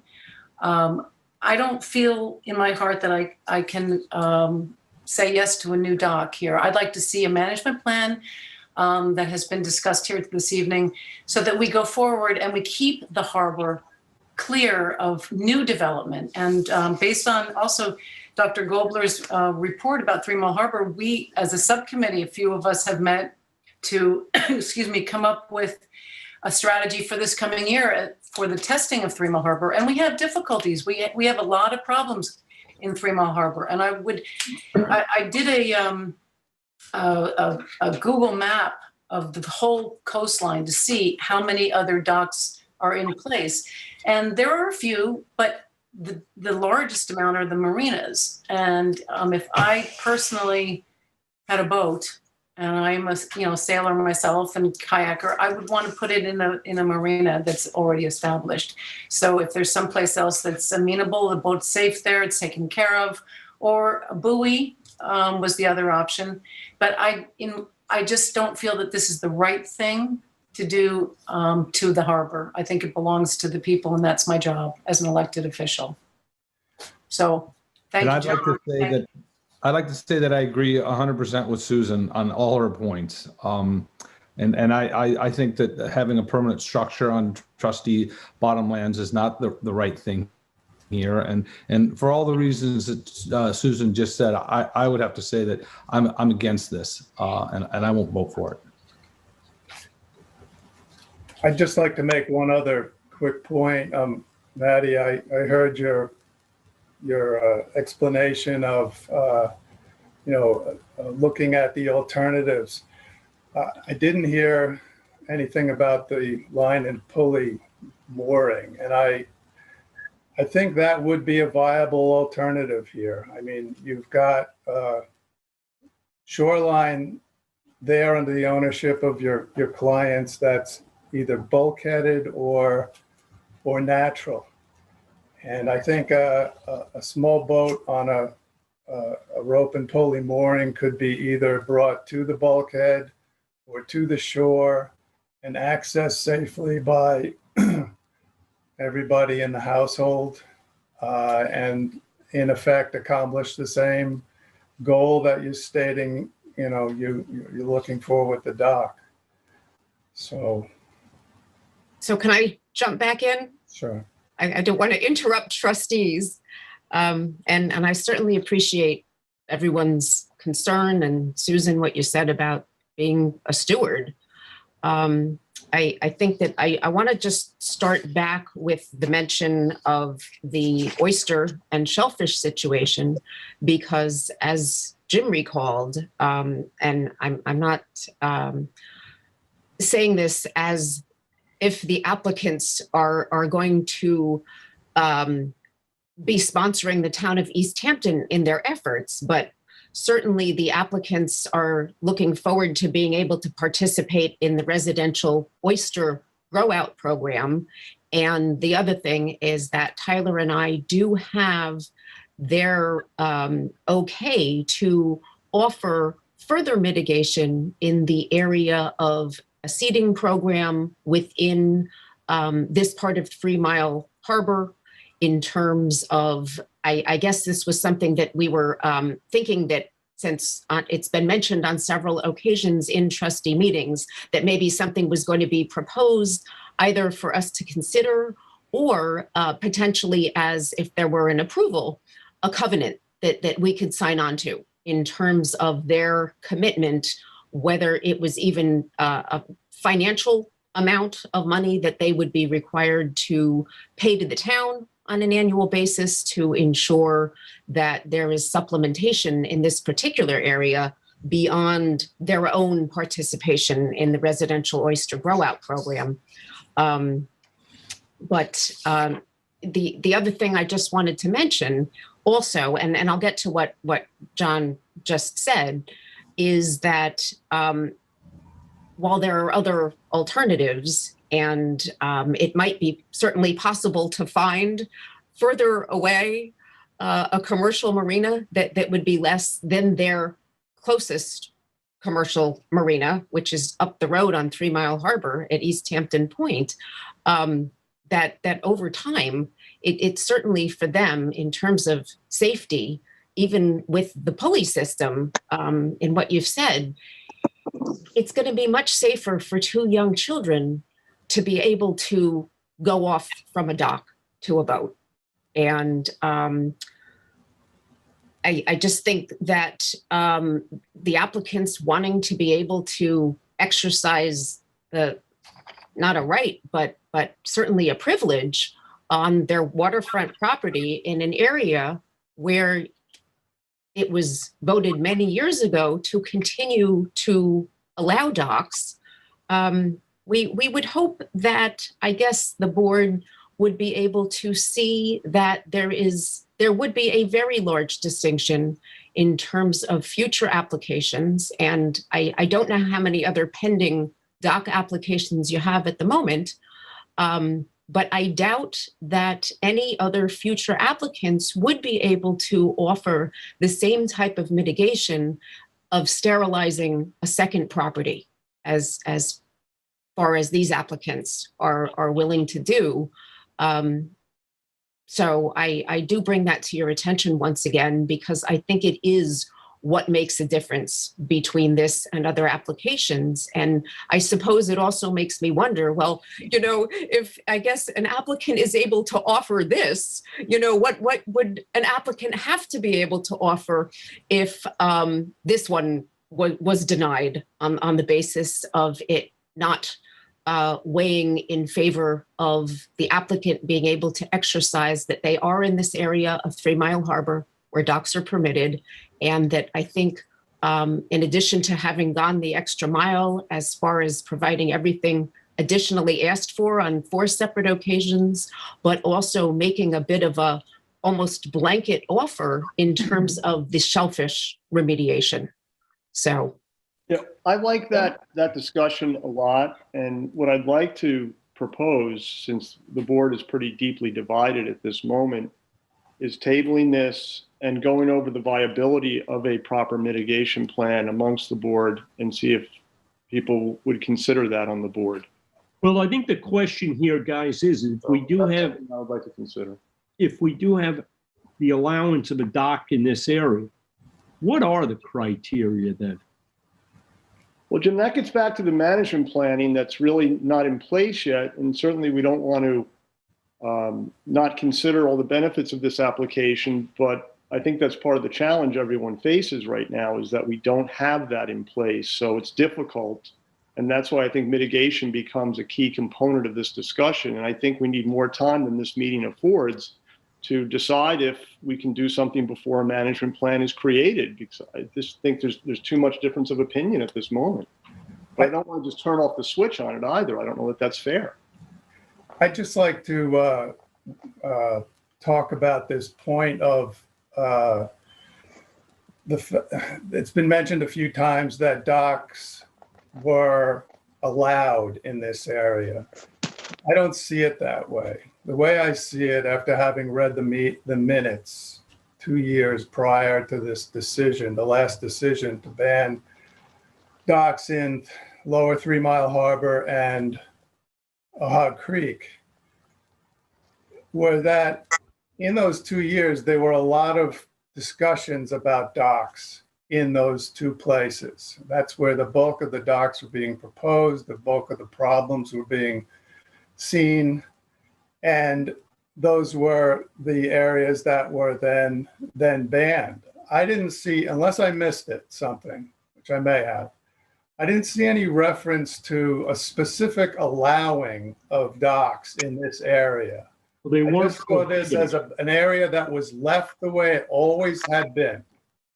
So I don't, maybe that's not a distinction that's worth taking into account. I see that as a distinction, however. So I spent a considerable amount of time reading the minutes, and I want to thank John for pointing that out to us. I actually found it a pretty fascinating read, and I had a couple key takeaways I'd like to add to this discussion, if that's okay with the trustees.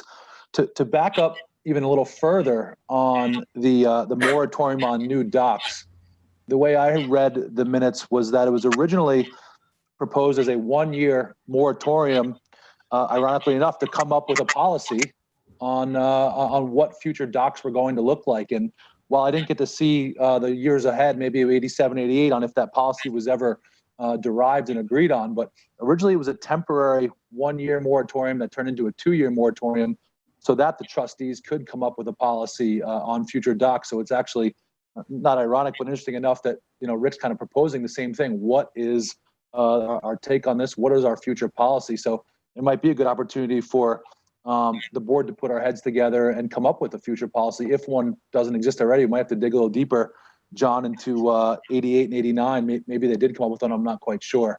But that was my first takeaway. The second one is I've heard a lot of talk about the precedent setting.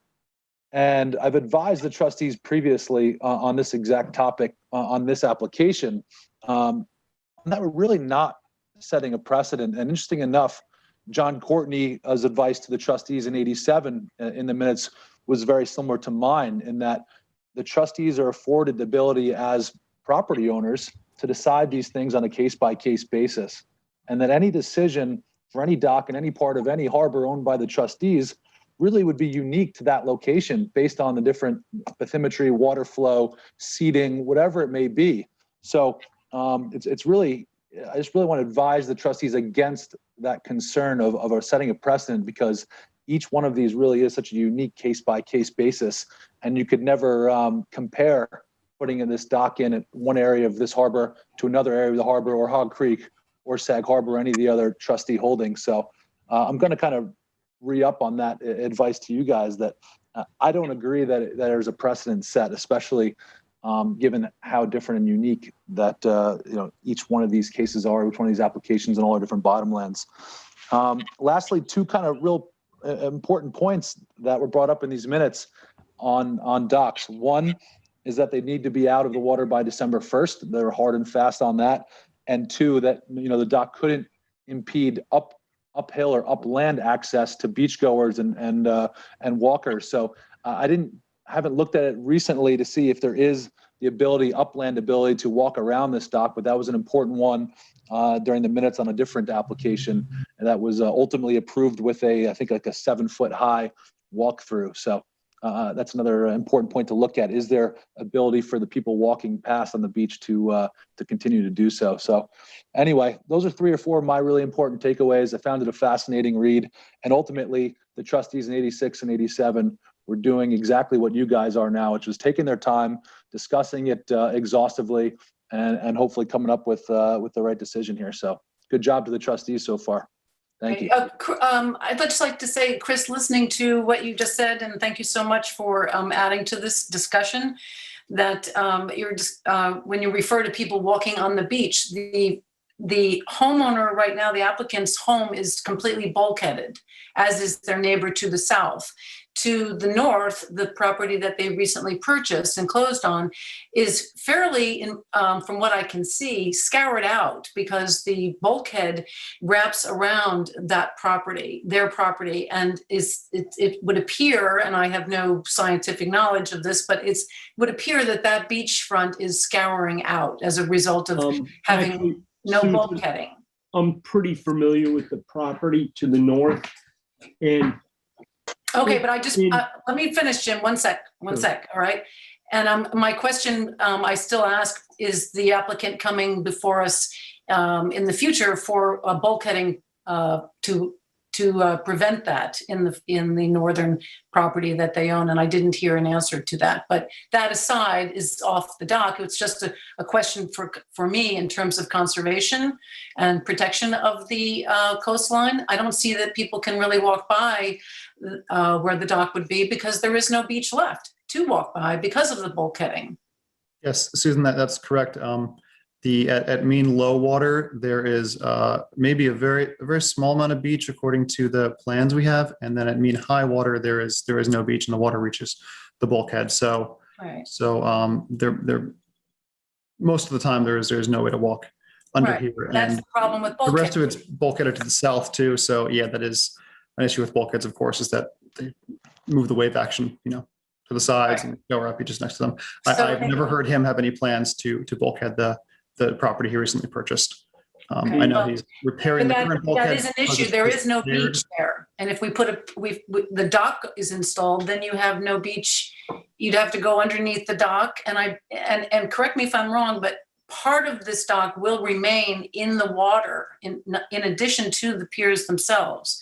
Is that correct? Part of it will still be there. It won't completely be taken away. Half the length is seasonal, yeah. But so right. Half of it's not. Okay. So perhaps the passerby walker point that I made is not exactly on point for this particular application based on the bulkheading. Maybe I was painting more of a broad stroke when it comes to just some of the things that I was reading about in the minutes. But I would like to say that any idea of any future bulkhead, again, the trustees have the absolute and unqualified right to accept or deny any application. So I would caution against tying this dock application to any future perceived application for a bulkhead, because if the trustees either approve or deny a dock here at any point, there's just no correlation to any future bulkhead and your rights to say yes or no on a bulkhead. So I think it's important to keep those types of things separated. There is a provision in the town code that says that a catwalk shall provide in appropriate circumstances for passage by the public along the beach or foreshore by means of a removable or raised section or steps or a ramp. So there is a requirement for the construction of any fixed catwalk to allow for the passage of people along the beach, even along the foreshore. So, I just will go back to my suggestion that, I think we owe it to both the applicant and the public to take another cut at this as a group, whether at a committee level or if we have to call a special meeting for next week or something in a timely manner and try and hash something out here, whether it's 2 weeks or 2 months. I don't think we're really at a place where we're all comfortable. And I think we need to try a little harder on this one. When you say try harder, can you please elucidate? Yeah, I'd like to. I think, I can tell you, I've done my homework and I've read everything and I'm pretty confident in my feelings and my objective, which is to not develop the harbor. I don't have really any more, in my opinion, unless something is so unseen. Management planning needs to take place, whether it's today or. Yes, I agree. I agree. Management planning does need to take place, but with regard to this particular application, I think we know everything that we need to know about this particular application. As Chris has said, each one is individual. It's like real estate. Each real estate is different from the other. There are no two alike. So it's really, we're looking at this application specifically. Okay. Well, I would have no objection to holding off and kicking around management, but the way I see the management, it's more a dock policy, taking all things into consideration, granted. But I think what we're really looking at here would be a dock policy. I don't disagree, John. And, that's something that has ramifications on 3 Mile and elsewhere. So it is a big decision. And like I said, I would like to discuss it either way. And the applicant can always reapproach after we have more discussion on it as well. So, I'm not to a point where I've made a proper decision on this and may never, or may decide one way or another. But at the moment, I'd like to talk about it some more, at a committee level. Okay. Fair enough. And I'd like to, encourage. And the applicants are okay with that as well? Well, Staying the process? Sure. I think in the absence of a denial, I don't see why they would not. That's true, but the other thing I did want to point out is that we would certainly appreciate that, being that if as a group, the trustees are going to formulate some type of concrete dock policy per se, I think it would be at least advantageous in terms of our knowledge of what those criteria will be, in terms of how an application, as different as each and every application is going to be measured against what you have come up with as a policy. And so, yes, of course, we would appreciate the opportunity to have the further discussion, because it helps us to be able to better look at wanting to work with the trustees as a board to try to come up with a project that would be acceptable to you. I would hope we can. I think the public has to be involved with this discussion. Absolutely.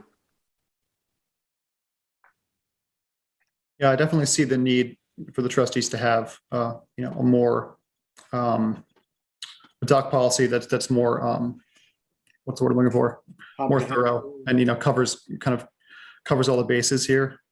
I do just feel like the work the trustees have already done to prohibit docks in the most sensitive areas is really, on point with the kind of conservation that I think is in the public's best interest. So I see that this area is an area that, if there's going to be any area left in town where people can build a dock, it would be this one.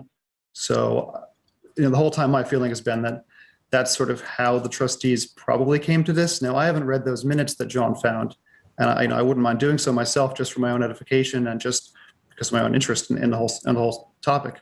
But I do see this as being the area where there's a large channel already that's dredged and maintained, which isn't even the case on the west side so much of 3 Mile Harbor. And, it has the right depth and all that. So for me, it seems like the conservation of all the other harbors has been, a huge concern, and it still is, of course, for the public and the board. So I think a policy is in order, but I know that the applicant does want to, kind of know what's going to happen here with this property. And, and I know that it seems to be the best area to continue allowing docks if there is going to be an area within the trustee holdings that does allow docks. All right. Hey, Tyler, Maddie, it's clear that the board's not prepared to take a vote on this. I don't think it necessarily would be in your best interest this evening. So, Rick, do you want to make a motion to table this pending the development of a policy? Yes, I would like to make a motion to table this pending the development of a policy and to start a series of meetings. Do we have a second? I'll second it. All righty, thank you. All in favor? Aye. Aye. Aye. Well, it sounds kind of weak here, guys. Do we need to do a roll call on this? Or Are there any opposed? Thank you. Okay, motion carried. Tyler, Maddie, we'll be talking to you hopefully fairly soon. Rick, John, if we can put together something on a committee level to generate some sort of policy or procedure here. I don't think it's in the public's Harbor interest. Management Committee meeting shortly, and I will send out an agenda. May I ask what committee? Harbor Management. This started under 3 Mile Harbor. Now it's going in that harbor management. Well, because I think it really has ramifications beyond 3 Mile Harbor, John, in that the dock policy needs to consider all harbors. And if we need to include other members, we can, or we could call a special meeting as needed if you would like. I think it should involve all of the trustees, since this is a decision that we are going to vote on together. It's just rather than have a committee alone. It's onerous to try to work with 9 people to frame this out. I do agree that this thing should, whether it's on 3 Mile Harbor Committee or whether it's on the Harbor Management Committee, I think some sort of parameters should be developed on a committee level. Susan, it's very difficult to take and develop policy in a meeting with 9 members. I think it probably would be far more productive if this comes back to the board as a whole to have discussion, allow some time to develop some different ideas, and then vote on it. Is that fair? I think that's fair. All right. And I do think that it does have multi-harbor ramifications. We can have 4 members on the board. So if it's harbor management and another member of 3 Mile, because we started there, that's fine. Who is on 3 Mile Harbor? John, I believe you're on there. Hey, Bill and Ben. I'm on there too. Yeah. All right. Can I make a suggestion? Let's put this on 3. You've got 2 members. Rick, you've got 2 members of the Harbor Management Committee. Or why don't you join in on that? We'll still stay below a quorum. Okay. And maybe you guys can develop some policy. Fair enough? Sounds great. Thanks, Jim. All right. Moving on. One question. I want to ask Chris this, if this is appropriate. I'd be happy to forward those minutes that I sort of, highlighted to Tyler and Maddie, if that's appropriate thing to do. It's Sure. Yeah, the meetings are public record. Public record. And your work product is not, solely for the use of the trustees, so I see no problem there. Okay. Yeah, that would be great. Thank you, John. Thank you. Thanks, Chris.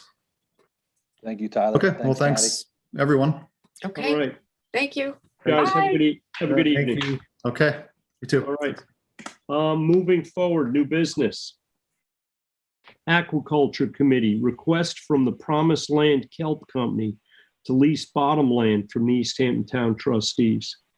Did everybody get a chance to look at this?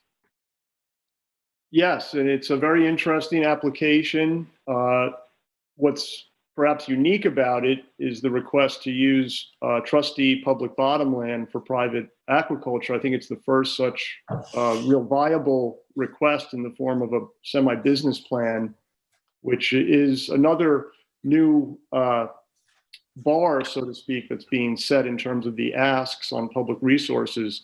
So once again, we find ourselves with expanded requests for use and potentially the need for some form of management plan is how to deal with private public management issues.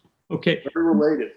Rick, the board members, the thing I found about this is it was a nice little brochure of these broad stroke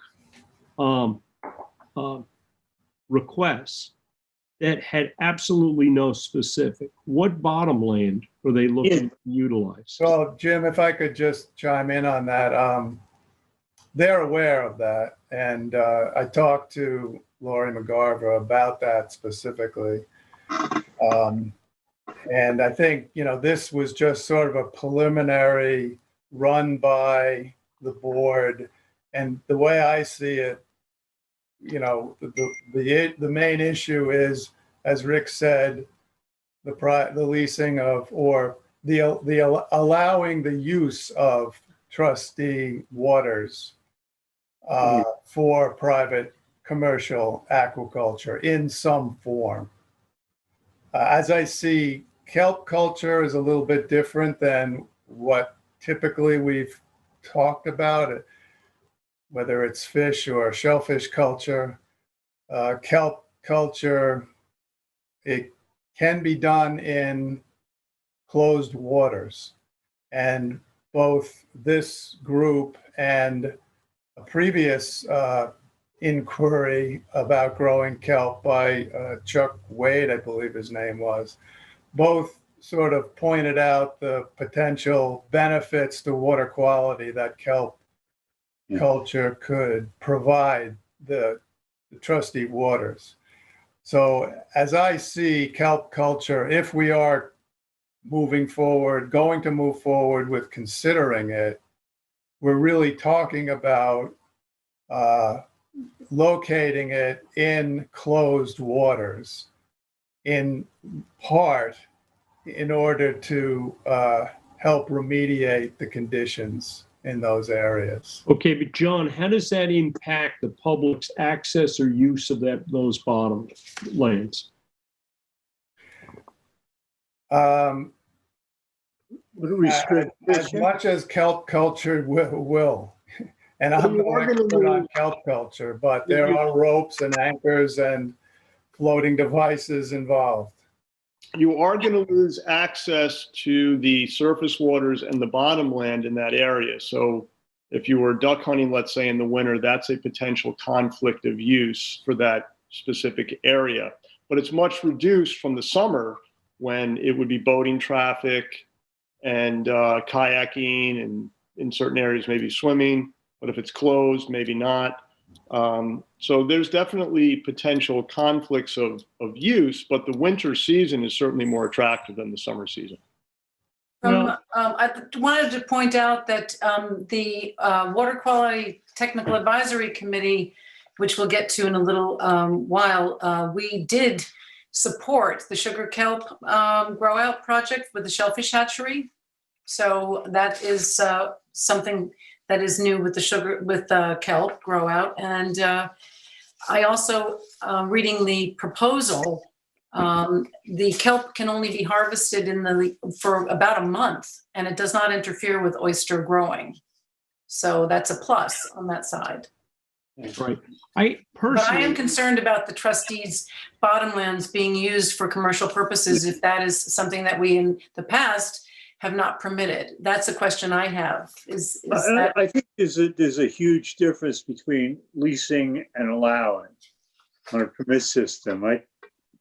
If we're going to talk about leasing trustee bottomlands for commercial uses, it's going to have to be a much bigger discussion.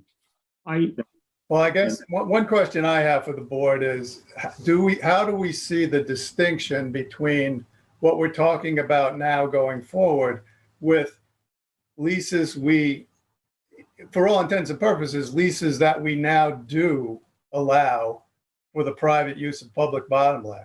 I'm talking about mainly marinas. Yeah, no, I agree, John. John, I read through this thing. It's interesting. It picked some questions in my mind.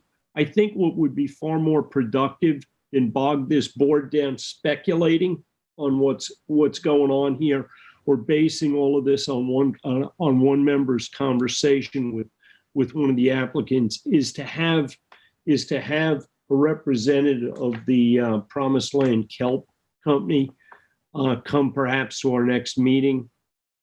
But she will.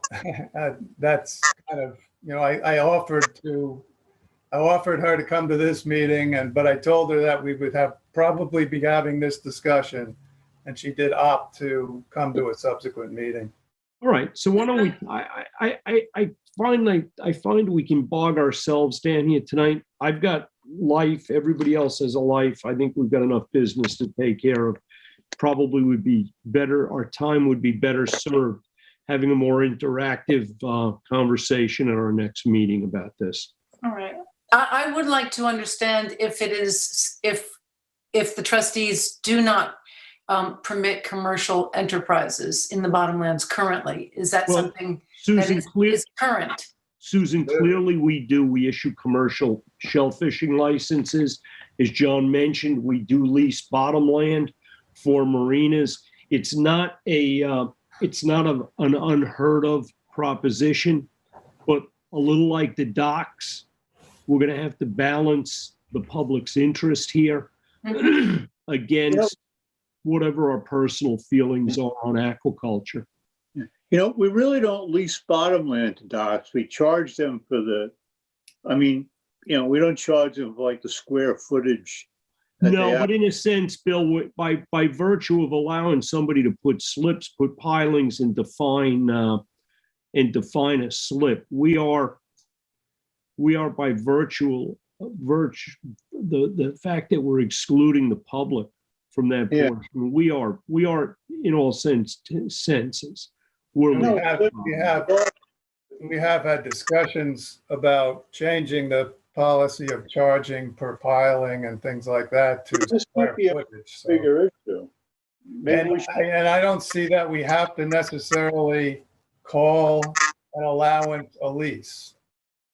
Or it can be on a very short-term basis, kind of. Permission, I think a permit system or something like that would be better than giving somebody an exclusive.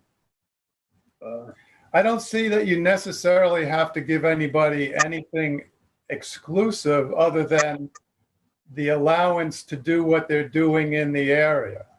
I mean, you could, in theory, fish in between lines or put pots on the bottom underneath kelp ropes, or, in theory. And this is a big discussion. But yeah, just like you can clam underneath that person's dock. Hey, John, in theory, my concern is somebody waiting out to bring in their set of stool or something, duck hunting's going to get entangled in these lines if they don't have an understanding of what they got in front of them. Absolutely, that's a consideration. Yeah. So could we table this, and perhaps, John, if you want to take lead on this and ask Ms. McGarva to come to our next meeting, and we'll have a real discussion about this. I'll do that. All right. Maybe by then there'll be a little understanding of where they're thinking of doing this, how big an area they're thinking of doing this in, what the time frame, the time frame that they would be utilizing this bottomland. And on our end, if we're going to assign either a permit or a lease, how that's going to be, how the language is going to work on that. We should also keep in mind too that, you know, I think kelp could be coming and we could just be at the forefront of something, and it could be nothing. But I think if this applicant gets approved and it seems to be successful, there could be a lot more kelp discussion in the future. This is a good application where there's sort of hints of they have some hopes of actually making money on this, because most of the kelp applications we get are just concentrating on it'll be good to take some nitrogen out of the water, and they'd like us to give them some money to do it. Yeah, I Kelp has a lot of uses, very interesting uses, and it's great in lieu of commercial fertilizer, which I like that idea. You don't have to, you know, put down pesticide. Yeah, this particular application seems to have more of a business plan behind it. Well, I mean, if you're going to do this, excuse me, in terms of trying to, take nitrogen out of the water and then develop some organic product that's going to subsequently be resold. I'm looking at it based on some of the other projects that we've reviewed that were more research oriented. And the one common sort of bit of information that's come out of those is the physical effort involved in doing the project was far in excess of the yield. Yeah, it doesn't make sense. So that's why I personally would love to hear some information from as a prospectus is, okay, what kind of yield of your product do you expect to get out of here? What does that yield measure into in terms of total pounds of nitrogen or phosphorus, and what collateral impact, excuse me, could it potentially have either on the ecosystem, okay, because we just assume this is a benefit, and assumptions very frequently can be wrong. And then again, what kind of impact is this going to have on the public? So if we could. So you're looking for a more scientific proposal? No, I'm looking for a friggin' business plan that actually makes sense. Well, but you also want some science in there as well. If I was being solicited to invest in this thing, listen. Not there yet. For all intents and purposes, somebody's asking us to become a partner here. Well, I think the science part of it is very important. That will prove, it's both a good product and it will bring in some income for the applicants. But, all right. Can we get a motion to table this till I'll make a motion to table it. Thank you. Second. All in favor? Aye. Anybody opposed? Thank you. Who seconded it? Rick, thank you. Okay, Lazy Point, Napi. We have a request from the Puries to place a community carry-in, carry-out signage to control the litter problem over at the windsurfing area. Yeah.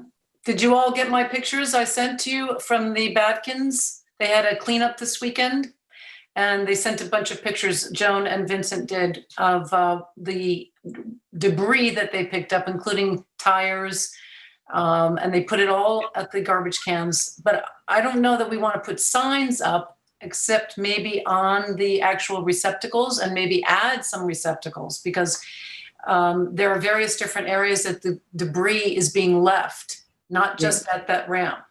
Well, I've done the cleanup. I did a cleanup last year with Ann Welker from Southampton, and we went into the weeds and all around. And so I think maybe a couple more cans, but the signs, if we're going to put them on, anything should be on the garbage cans and not standing on poles and at the beach. Our beaches now are just loaded. If you drive up to Atlantic Avenue, you look out to the ocean, you don't see it anymore. You only see signs. So I'd like to see no signs, but maybe on the garbage cans themselves. I'm a little confused about where we're talking about here. We're talking about the launching ramp. We're talking about the windsurfing area. We're talking actually the whole area. specifically, John, the windsurfing area is how this came. came to our John, I attention. think you can look at it. State property there? Area going all the way around the peninsula to the launching ramp is an area of concern. Mhm. And the only point I would make, Susan, I don't disagree with you about the signs. It has become kind of a blight of our Mhm. beautiful beaches. But the intent of carry in, carry out is to have people be more responsible. And by putting out more pails, we're just encouraging them to dump their garbage out of their car into the pails, which often happens. When you go to Vermont and you go hiking, there's one sign at the trailhead.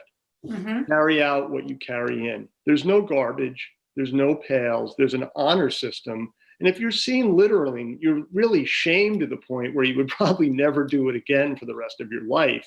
And the culture here is really a bad one, where people use the public garbage pails as their personal garbage. It's unfortunate. So Well, I will tell you that there is a person who has called me pails. several times. I've talked to Joan over the weekend and had some conversation with her about the debris. And as I said, last year I was down there with Ann Welker from Southampton she's a Southampton trustee, and we ended up cleaning up. It's not just at the ramp, it's all over.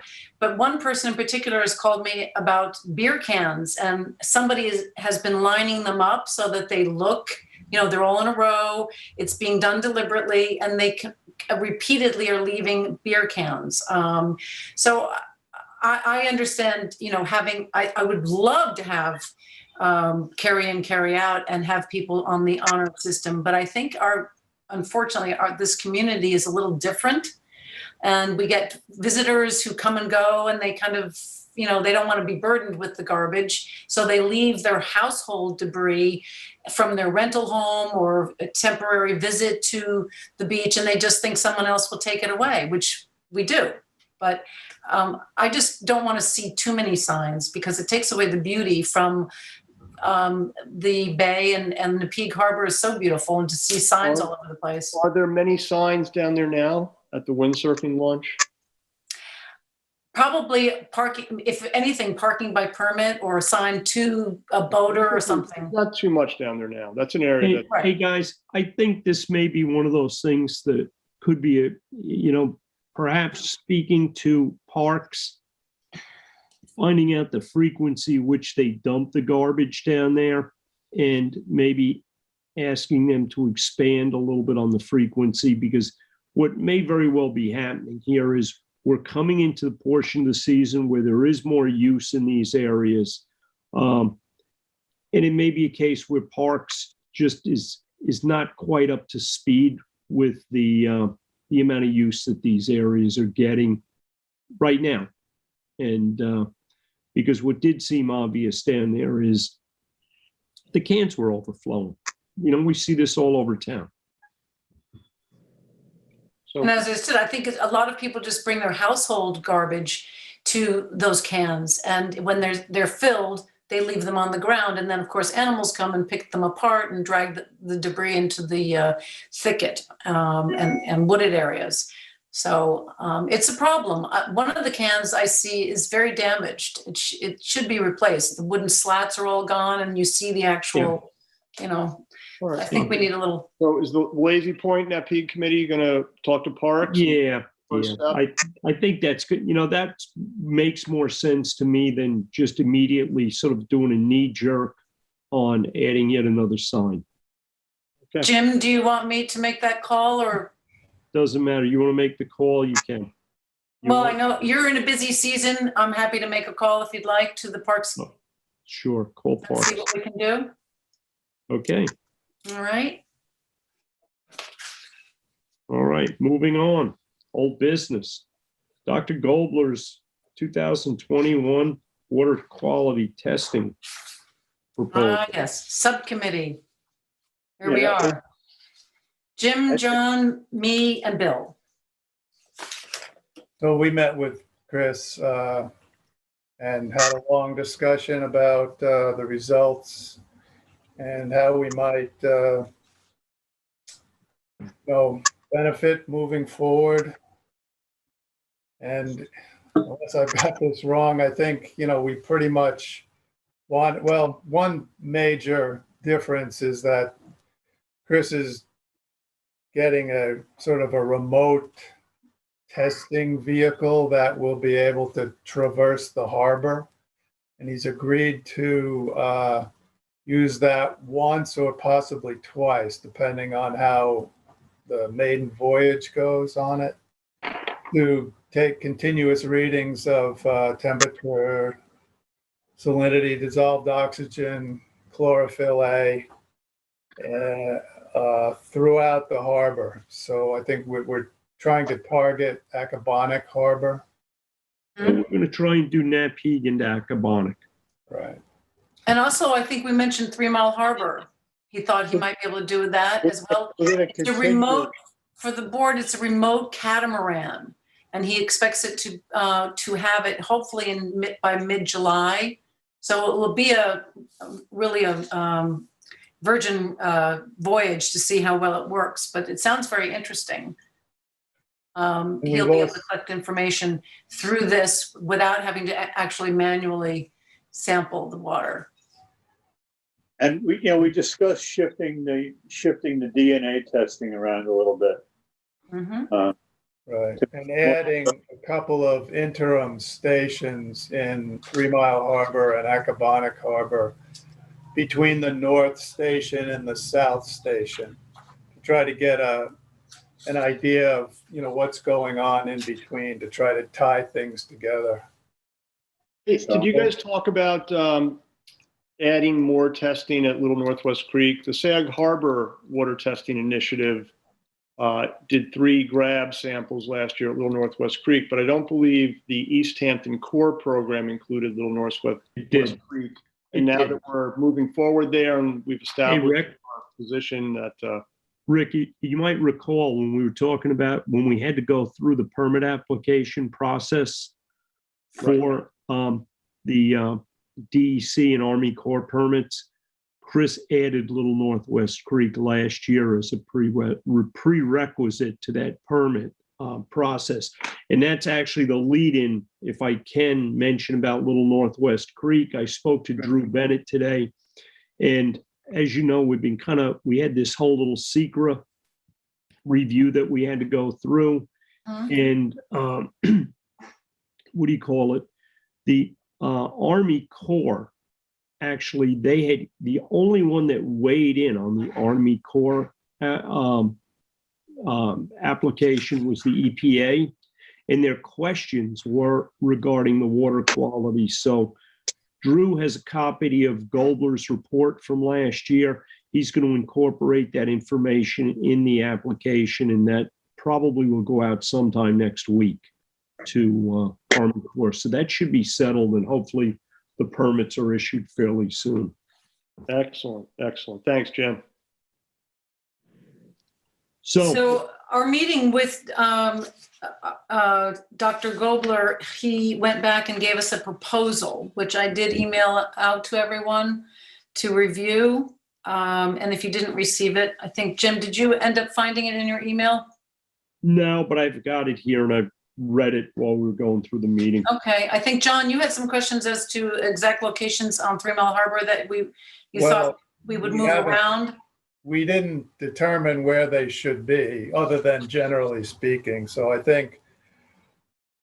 mean, my feeling is we can accept Chris's proposal and get him set up, and then probably we should have a call and try to nail down those locations. Okay. And let Chris know what they would be. Okay. All right, I will get in touch with him and have him reach out to us. Specifically, John, the 3 locations for, I'm reading here, head of 3 Mile Harbor has been identified, and I think this is very important for us as a board, as a highly impaired water body, and multiple efforts for mitigating runoff and high nitrate groundwater have been proposed and implemented by the town. I think it's worse this year. His report from last year was what he indicated. A lot of proposals for the mitigation, but I'm not aware of any concrete projects that have no implementation yet. I mean, I was reading about this in the paper, I think 12 years ago, that there was a proposed site, maybe by the boat ramp there on Boatyard Lane. So I do think we have to be more proactive about trying to get our upland partners to help us, or we need to partner with them more effectively to get some of those projects going. What do you think, Bill? I think if I'm not mistaken, and I may be, that PRB at the head of the harbor where that effluent comes in continually, it was supposed to be a permeable reactive barrier project that went in there. I think the funding might have been compromised on that somehow, so I'm not sure. And the other projects that I'm aware of are rain gardens in the vicinity of the new bulkhead, some other places down by Sokai. And that's going to be, rain gardens are done, are they? No, that's going to be part of the 3 Mile Harbor road work. At least the ones along the 3 Mile Harbor section are going to be part of the 3 Mile Harbor County road work, which I think was supposed to start this year, but they're not even finished with Springs Fireplace Road yet. So I don't think that'll start till next year, but that'll be incorporated in that job. The Sokites one, I'm not sure about. I know it was was with the engineers for design, and that's being shepherded through by Natural Resources. But I agree that we should keep pressing for those projects to continue as quickly as they can. Absolutely. All right. Hey, I realize the report that I have and the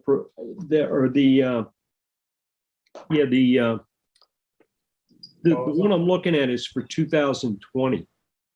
I don't have 2021 proposal. Oh, okay. So, Well, is there anybody else who has not seen the 2021 proposal from Dr. Gobler? Just you. Just me. Okay. It pretty much reflects what we talked about, Jim, in the meeting with Dr. Gobler. All right. Well, listen, I'm not going to stand in the way of this. Are we prepared to vote on this evening? Yeah, I think we should approve it. I'll make a motion. I'll second it. Motion to approve it. so who's first? Motion by John, second by, Motion by Rick, second by John. okay. All right. All in favor? Aye. Aye. Aye. Anyone opposed? And just for your information, after the fact, the price was the same as last year.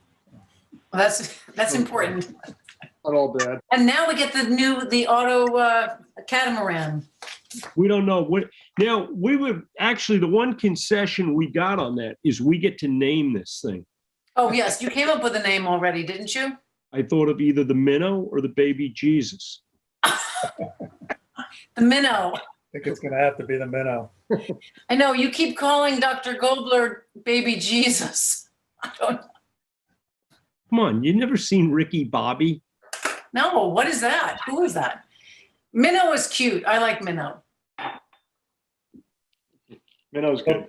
Let's hope it doesn't shipwreck.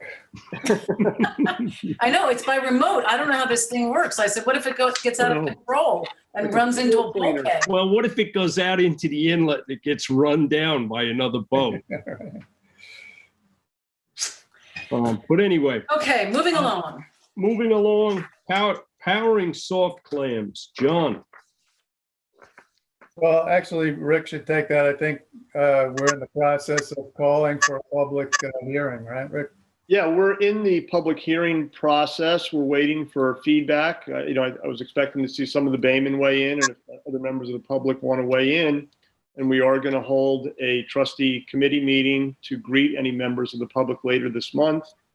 And the cutoff is in late May. Arlene, I don't know if you have the date in front of you for the end date of the public comment period. We tied it into our meeting, which I believe is last Thursday, the month of May. Always delicious Taco Bell. Yeah, I don't have the date in front of me. It's before the next meeting. Yeah. Yep. May 20. It went out the way you proposed it, Rick. Of call for a special meeting, I guess, on the 20th, which will be Thursday, May 20th. Thank you, John. And then to be brought to the full board on the May 24th meeting. Great, thank you. Yep. So we should have, some public input by then. If we don't have a lot of public input, the board will deliberate amongst themselves and bring a recommendation. The committee will deliberate and bring a recommendation to the full board. All right.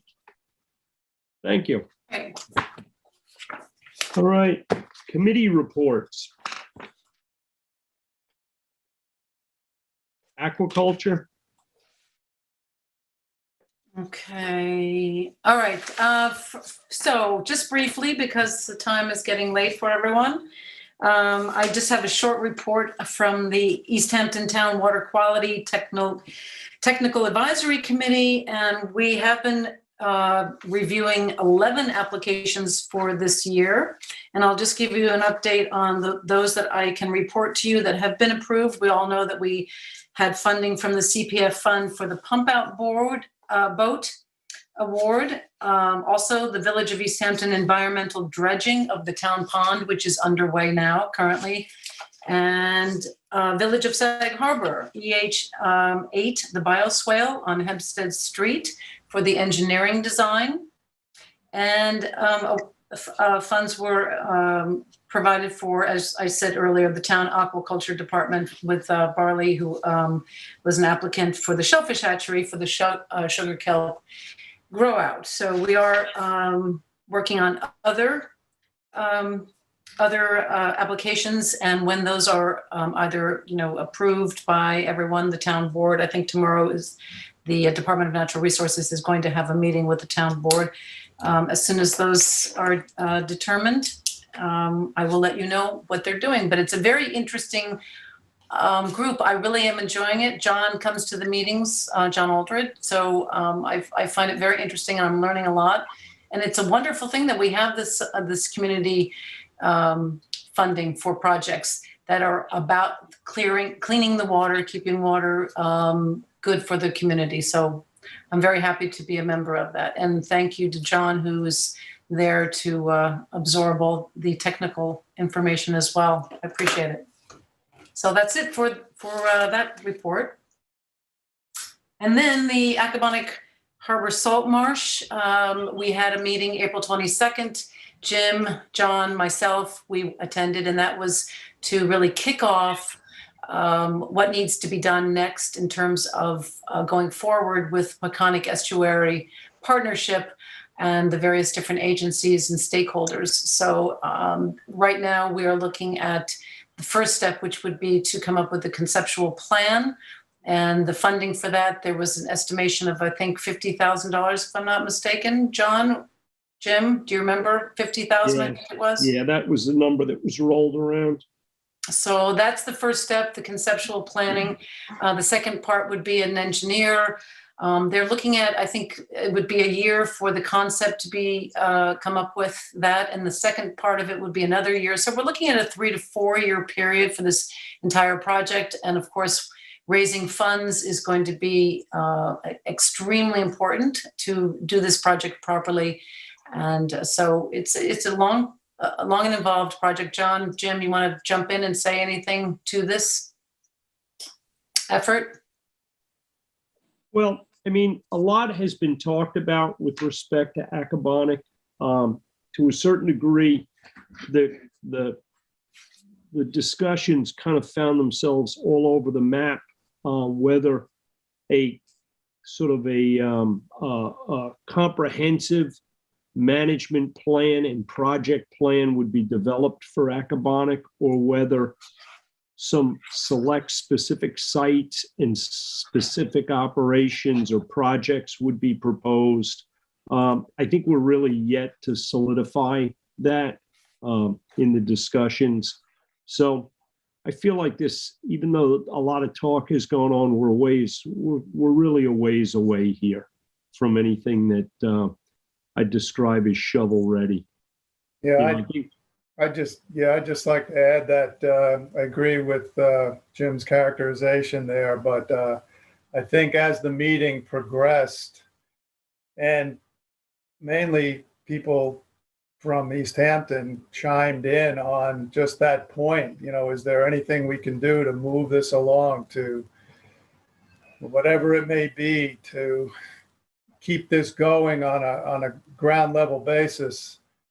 There was more willingness on the part of, you know, the big picture people to consider that. And I think the first step in that is going to be, I think one thing that we came out of the meeting is to sort of take a field trip out to the marsh with this group and, you know, see what's really out there. So I have a feeling that we might be able to utilize that field trip to try to advance things that we can do besides just counting, you know, mosquito larvae.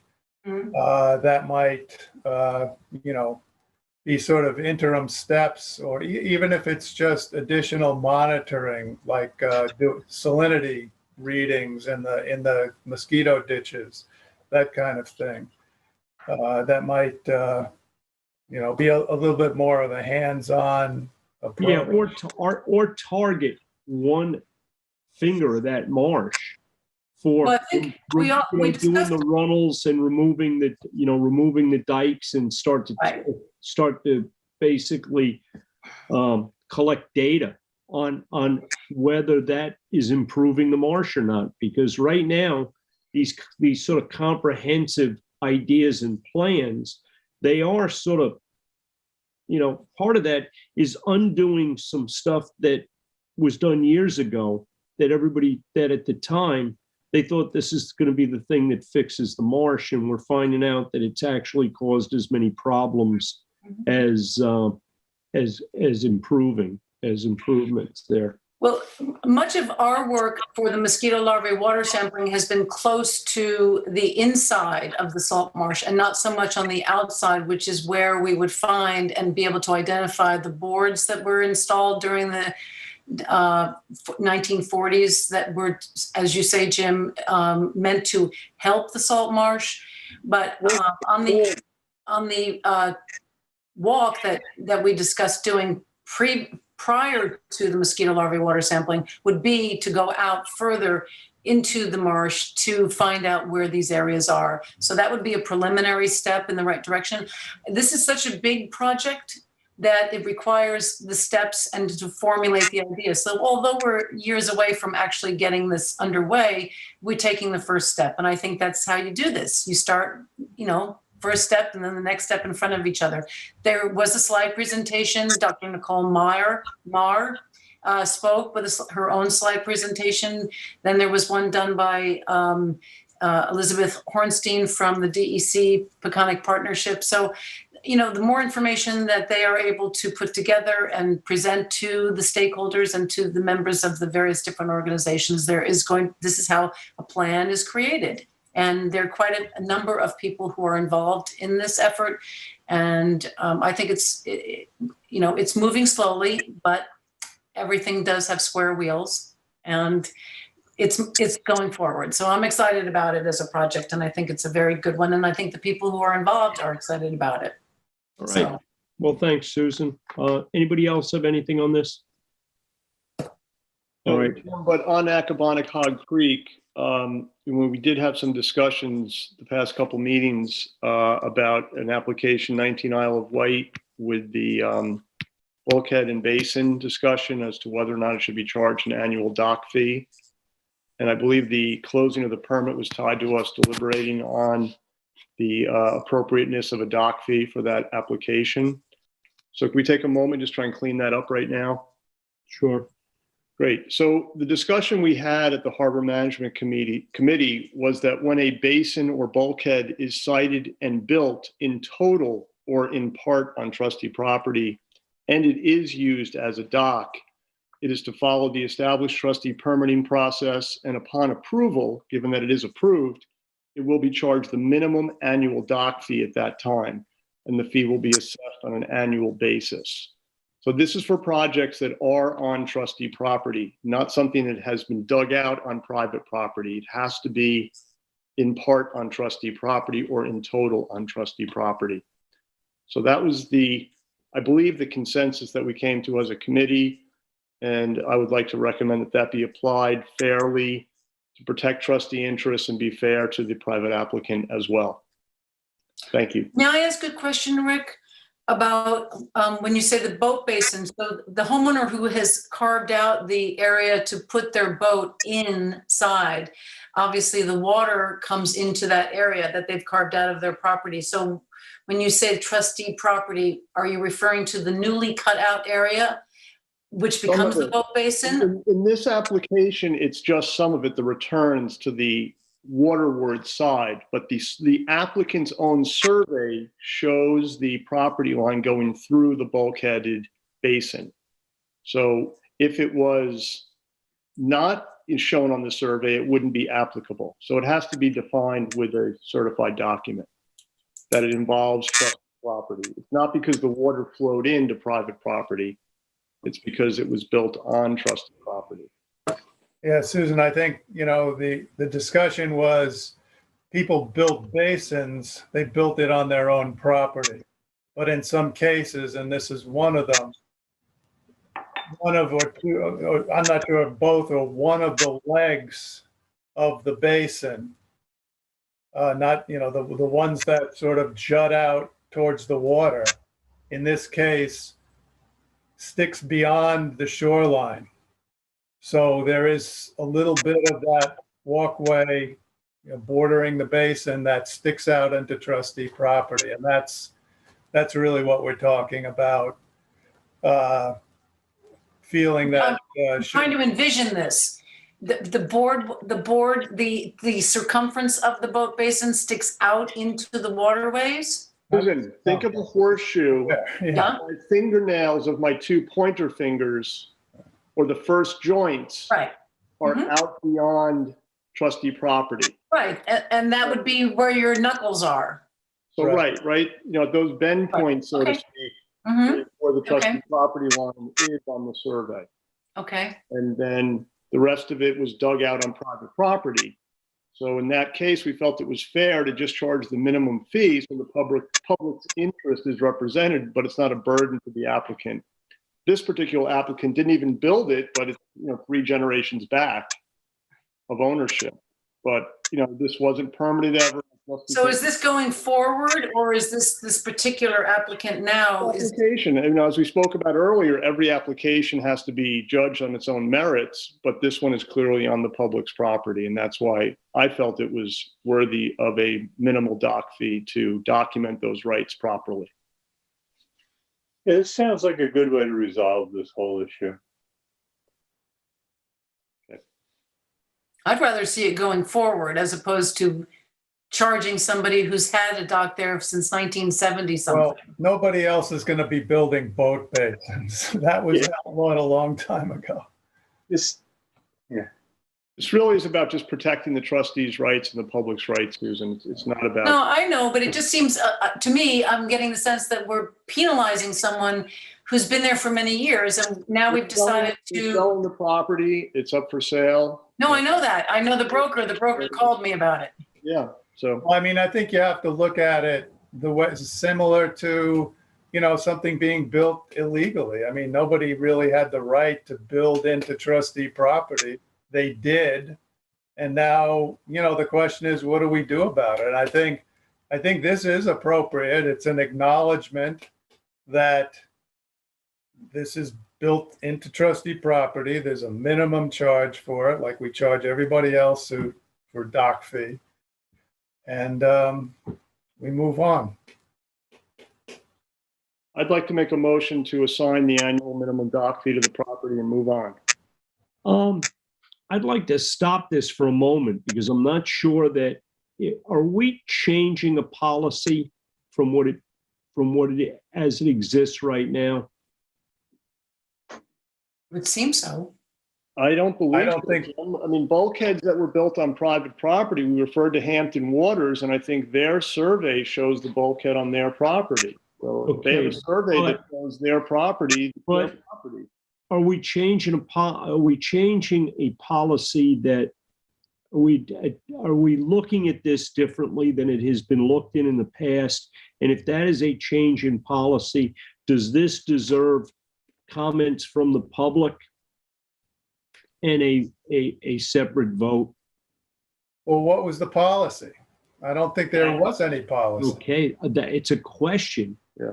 I don't know. I don't believe so, Jeremy. This is a structure that's being used as a dock. It's cleated. The boats are tied up there every year. So, a dock's a dock, whether it's a hard structure or a floating structure. It's being used as a dock to dock a vessel. It's partially on trustee property, and I believe that this is a fair approach to documenting that and protecting everyone's interest. I would agree, Rick. It seems that we're not creating new policy, but we're just shoring up a bit of an oversight on a dock here that really should have been charged as a dock as a minimum fee and a permit all along. And I think that goes in line with what the trustees have done, even going back to the minutes we read with John from the 80s. Sort of a lot of the same conversations. It's important to document any piece of dock or any dock whatsoever that's in trustee waters, and helping document that through the minimal permit fee is the best way to document that for the trustees. So, do we have any other similar docks that would be subject to this that we know of? There's probably some that we don't know of. There are structures that seem to go beyond the natural shoreline at Shagwong Marina. And that's one I know of. There's 3 other boat basins in Hog Creek. And I mean, I haven't seen surveys. I've looked at the aerials over the years, from 62 up to 2020. I know of one of them there. They don't seem to extend beyond the natural shoreline. Okay. All right. I'll second Rick's motion. All right. So it's only if they extend beyond the shoreline. Right. Correct. Okay. Okay. All right. All in favor? Aye. Aye. Aye. Anyone opposed?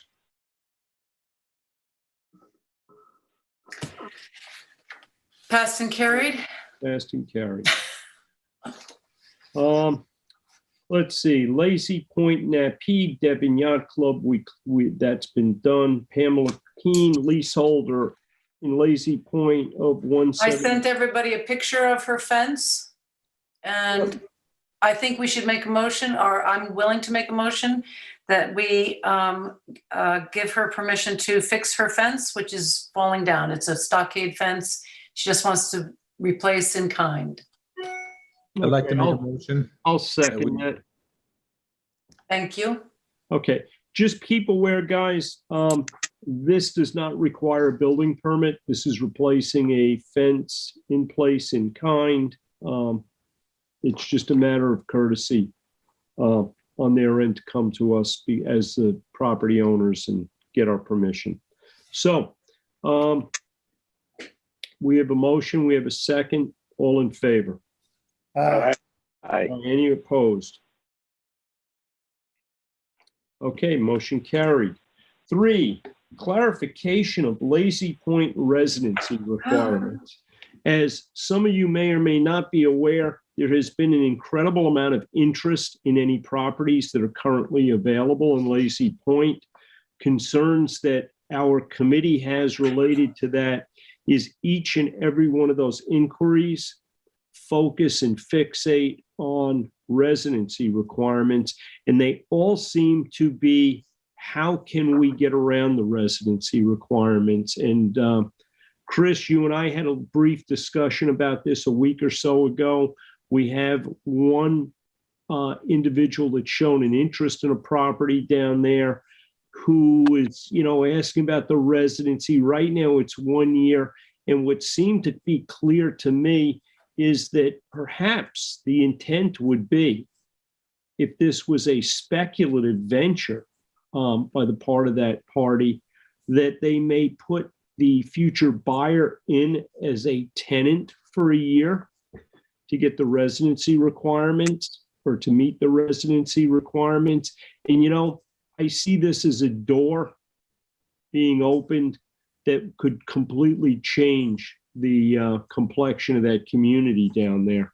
And personally, I think we should have a discussion about sort of basically reestablishing or rewriting the residency requirements to try and close that door before somebody tries to open it. How about Good point, Jim. 3 years? Pardon me? How about 3 years of residency? I'm going to be honest. I think you're headed down the right track. My feeling is 10 years. All right, that's where I want to go. I'm in agreement with Jim on the longevity. And guys, I'm going to tell you, I didn't come to this by accident. I actually looked at, the purchases that have been made down there actually have been very reasonable, and really since the 80s have been people that truly either inherited the house and then actually had to formally come and live here and meet the residency requirements, or the buyers had lived in this community either full-time or as a second homeowner for years, okay, for many years. And what does concern me right now is that this could be a backdoor way of basically we're going to have second homes down there like any other place in town.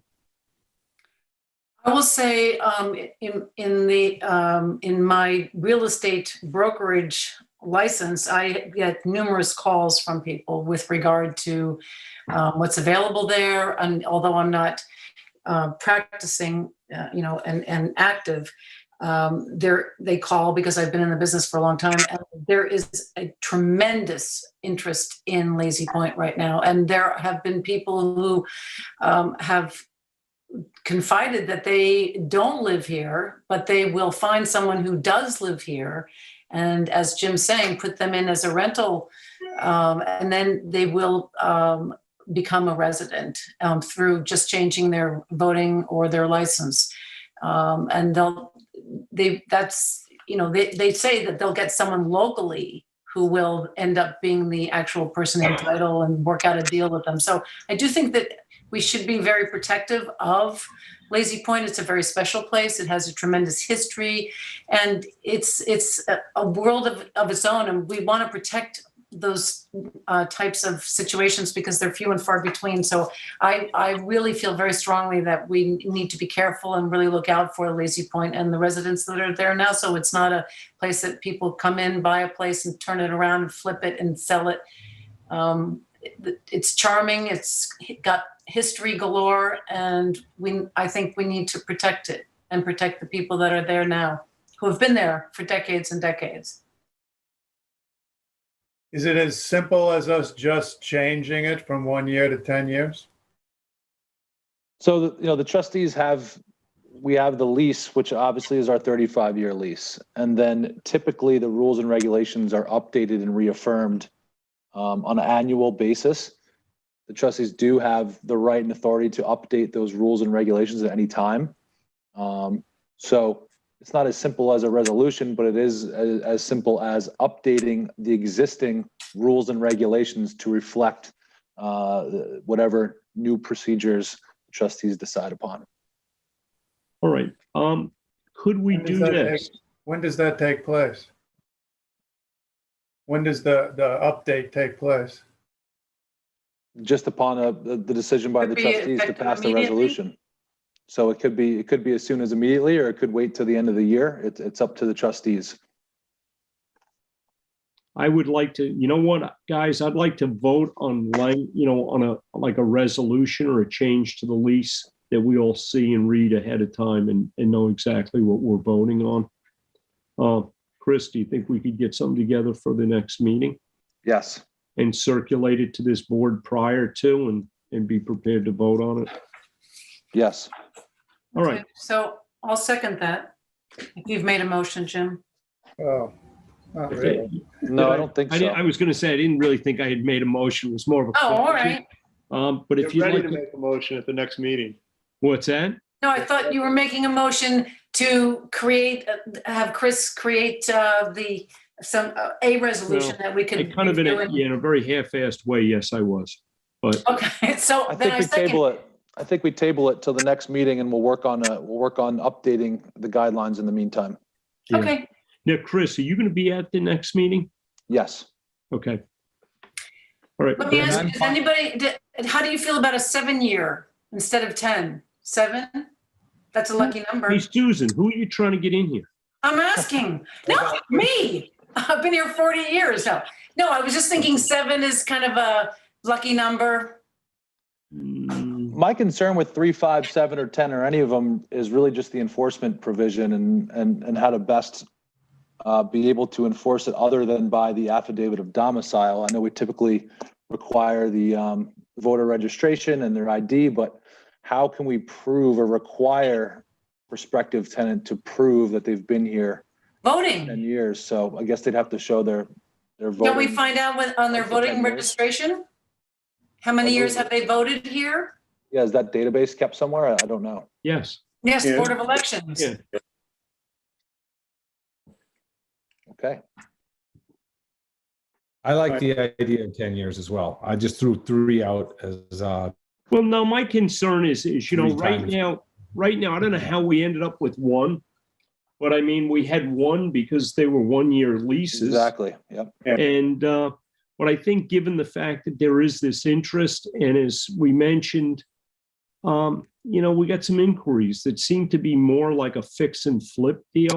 And okay, how can we get around? How can I buy this place as a resident, fix it up, and then sell it to anybody? Okay, and get around the residency requirements. Right now, it's very simple.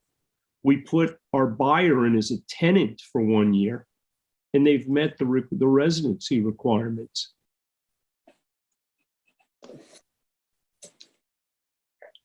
I think we're in a prime position and the timing is right to put a stop to that.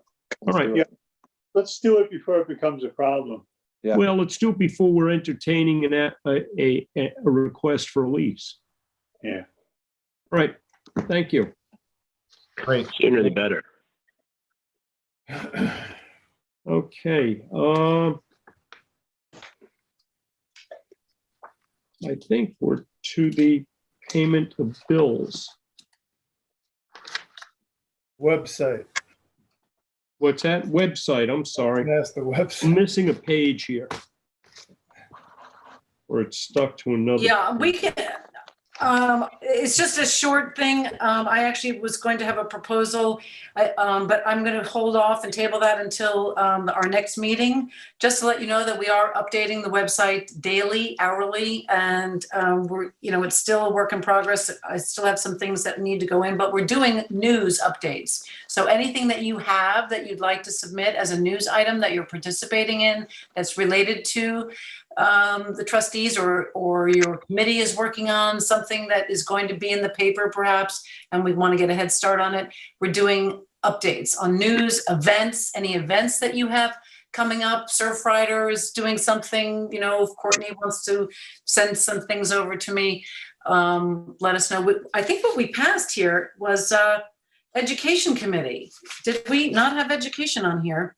Because I'm going to jump to that. Forget the website for the moment because I'm going to table it. But education committee this past week, Tim had been notified by the Avenue School.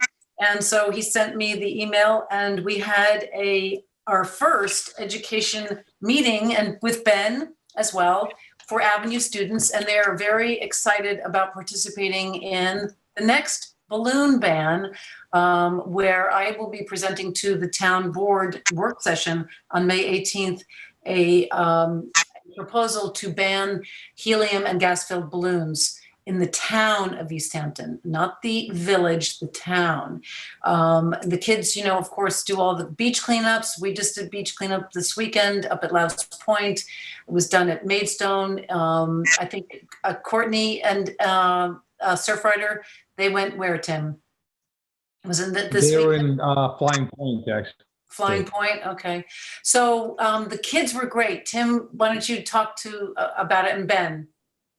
We had a Zoom meeting with the school, and feel free to jump in. It's basically just Avenues is a world school. It's based in several different countries around the world. You know, based in Manhattan, and and it's popped up in the Hamptons during the pandemic. And one of the teachers there is a member of the Surfrider executive committee, and so we hooked up as far as trying to do some educational programs with them, and they're very interested in getting into any type of town policies and getting in front of the town board, and Susan worked perfectly with what some of the things that they're looking at as far as banning balloons.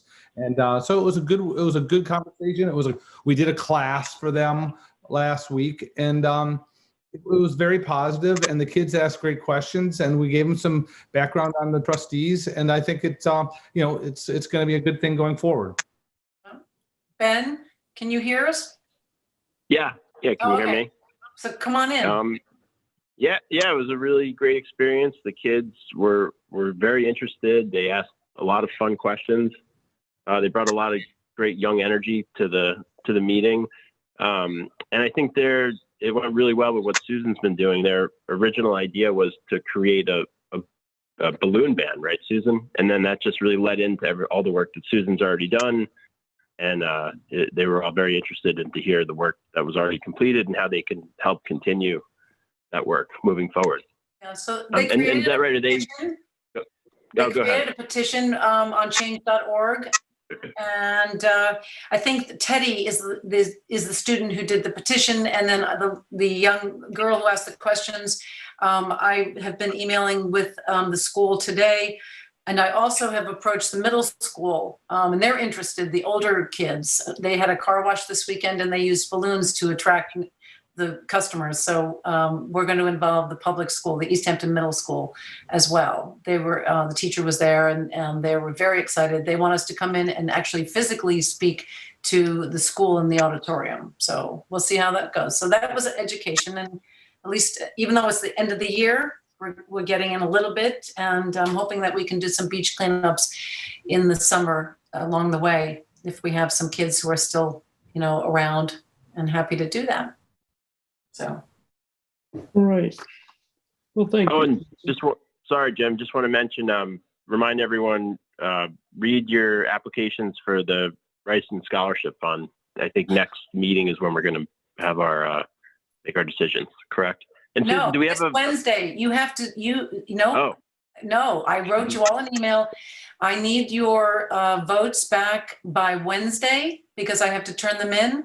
So if you have not already read them, please do, and send me by email, this is already in your email. Send me by email your first and second choice for the applicants. And I want to remind you again, John did send out a statement that I had sent out, I guess it was a year ago or more, about the actual intent of Captain William J. Rice Scholarship Fund to begin with, which is to help assist in education, and this fund can only be used for that purpose. So when we're reading the applications, there are every single one that I have read, because I have made my decision, has been wonderful and terrific. Everybody has their own talents and their own interests, and they're all very good students at the top of their class. But hopefully we will keep in mind that it is to help with financial assistance for kids who otherwise may not be able to have that opportunity to go to college. So Wednesday, I sent you all an email over the weekend saying it's a perfect time to read Rainy Day Sunday. Right. Let's see. I know. Go ahead. Rain Thursday too, Susan. So. Okay. If we can move on.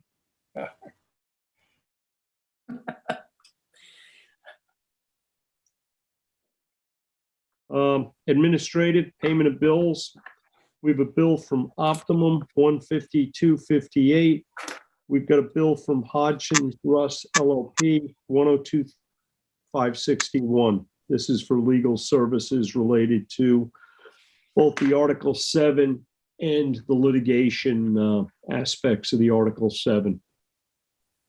I just had a question about that. Is that hopefully a final bill? Not a final bill, but I mean, we're not Summation. Utilizing them on a pace of $25,000 a month continually, are we? Is this just? Well, this isn't 25,000 a month, but John, you're pretty close. It's from 10/1 to 129. Yeah, that's right. Here's the thing. I think this deserves a conversation between our board representatives and our council, because my understanding was part of this stuff is related to the litigation from the Wainscott community. And my understanding is that we have an arrangement where Orsted picks up our legal costs on that. So I think it's going to be important to kind of comb out any of this bill that's related to that, and we'll have our council collect from Orsted.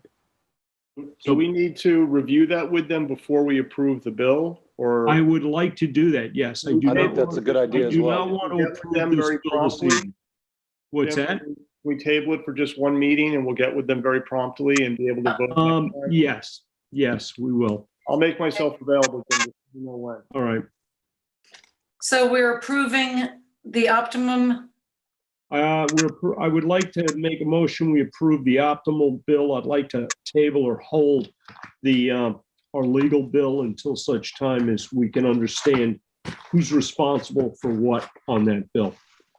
Okay, I'll second that. Oh, who wants to be the lucky winner? Rick? John? Rick? Okay. All right. All in favor? Aye. Aye. Motion carried to pay the optimal bill, and we are tabling the Hudson Russ bill. If nobody has anything else, Motion to close? I'll second. Okay, everybody. All right. Thanks for Have a swell evening. Good to see everyone. Meeting. Good night. Thank you.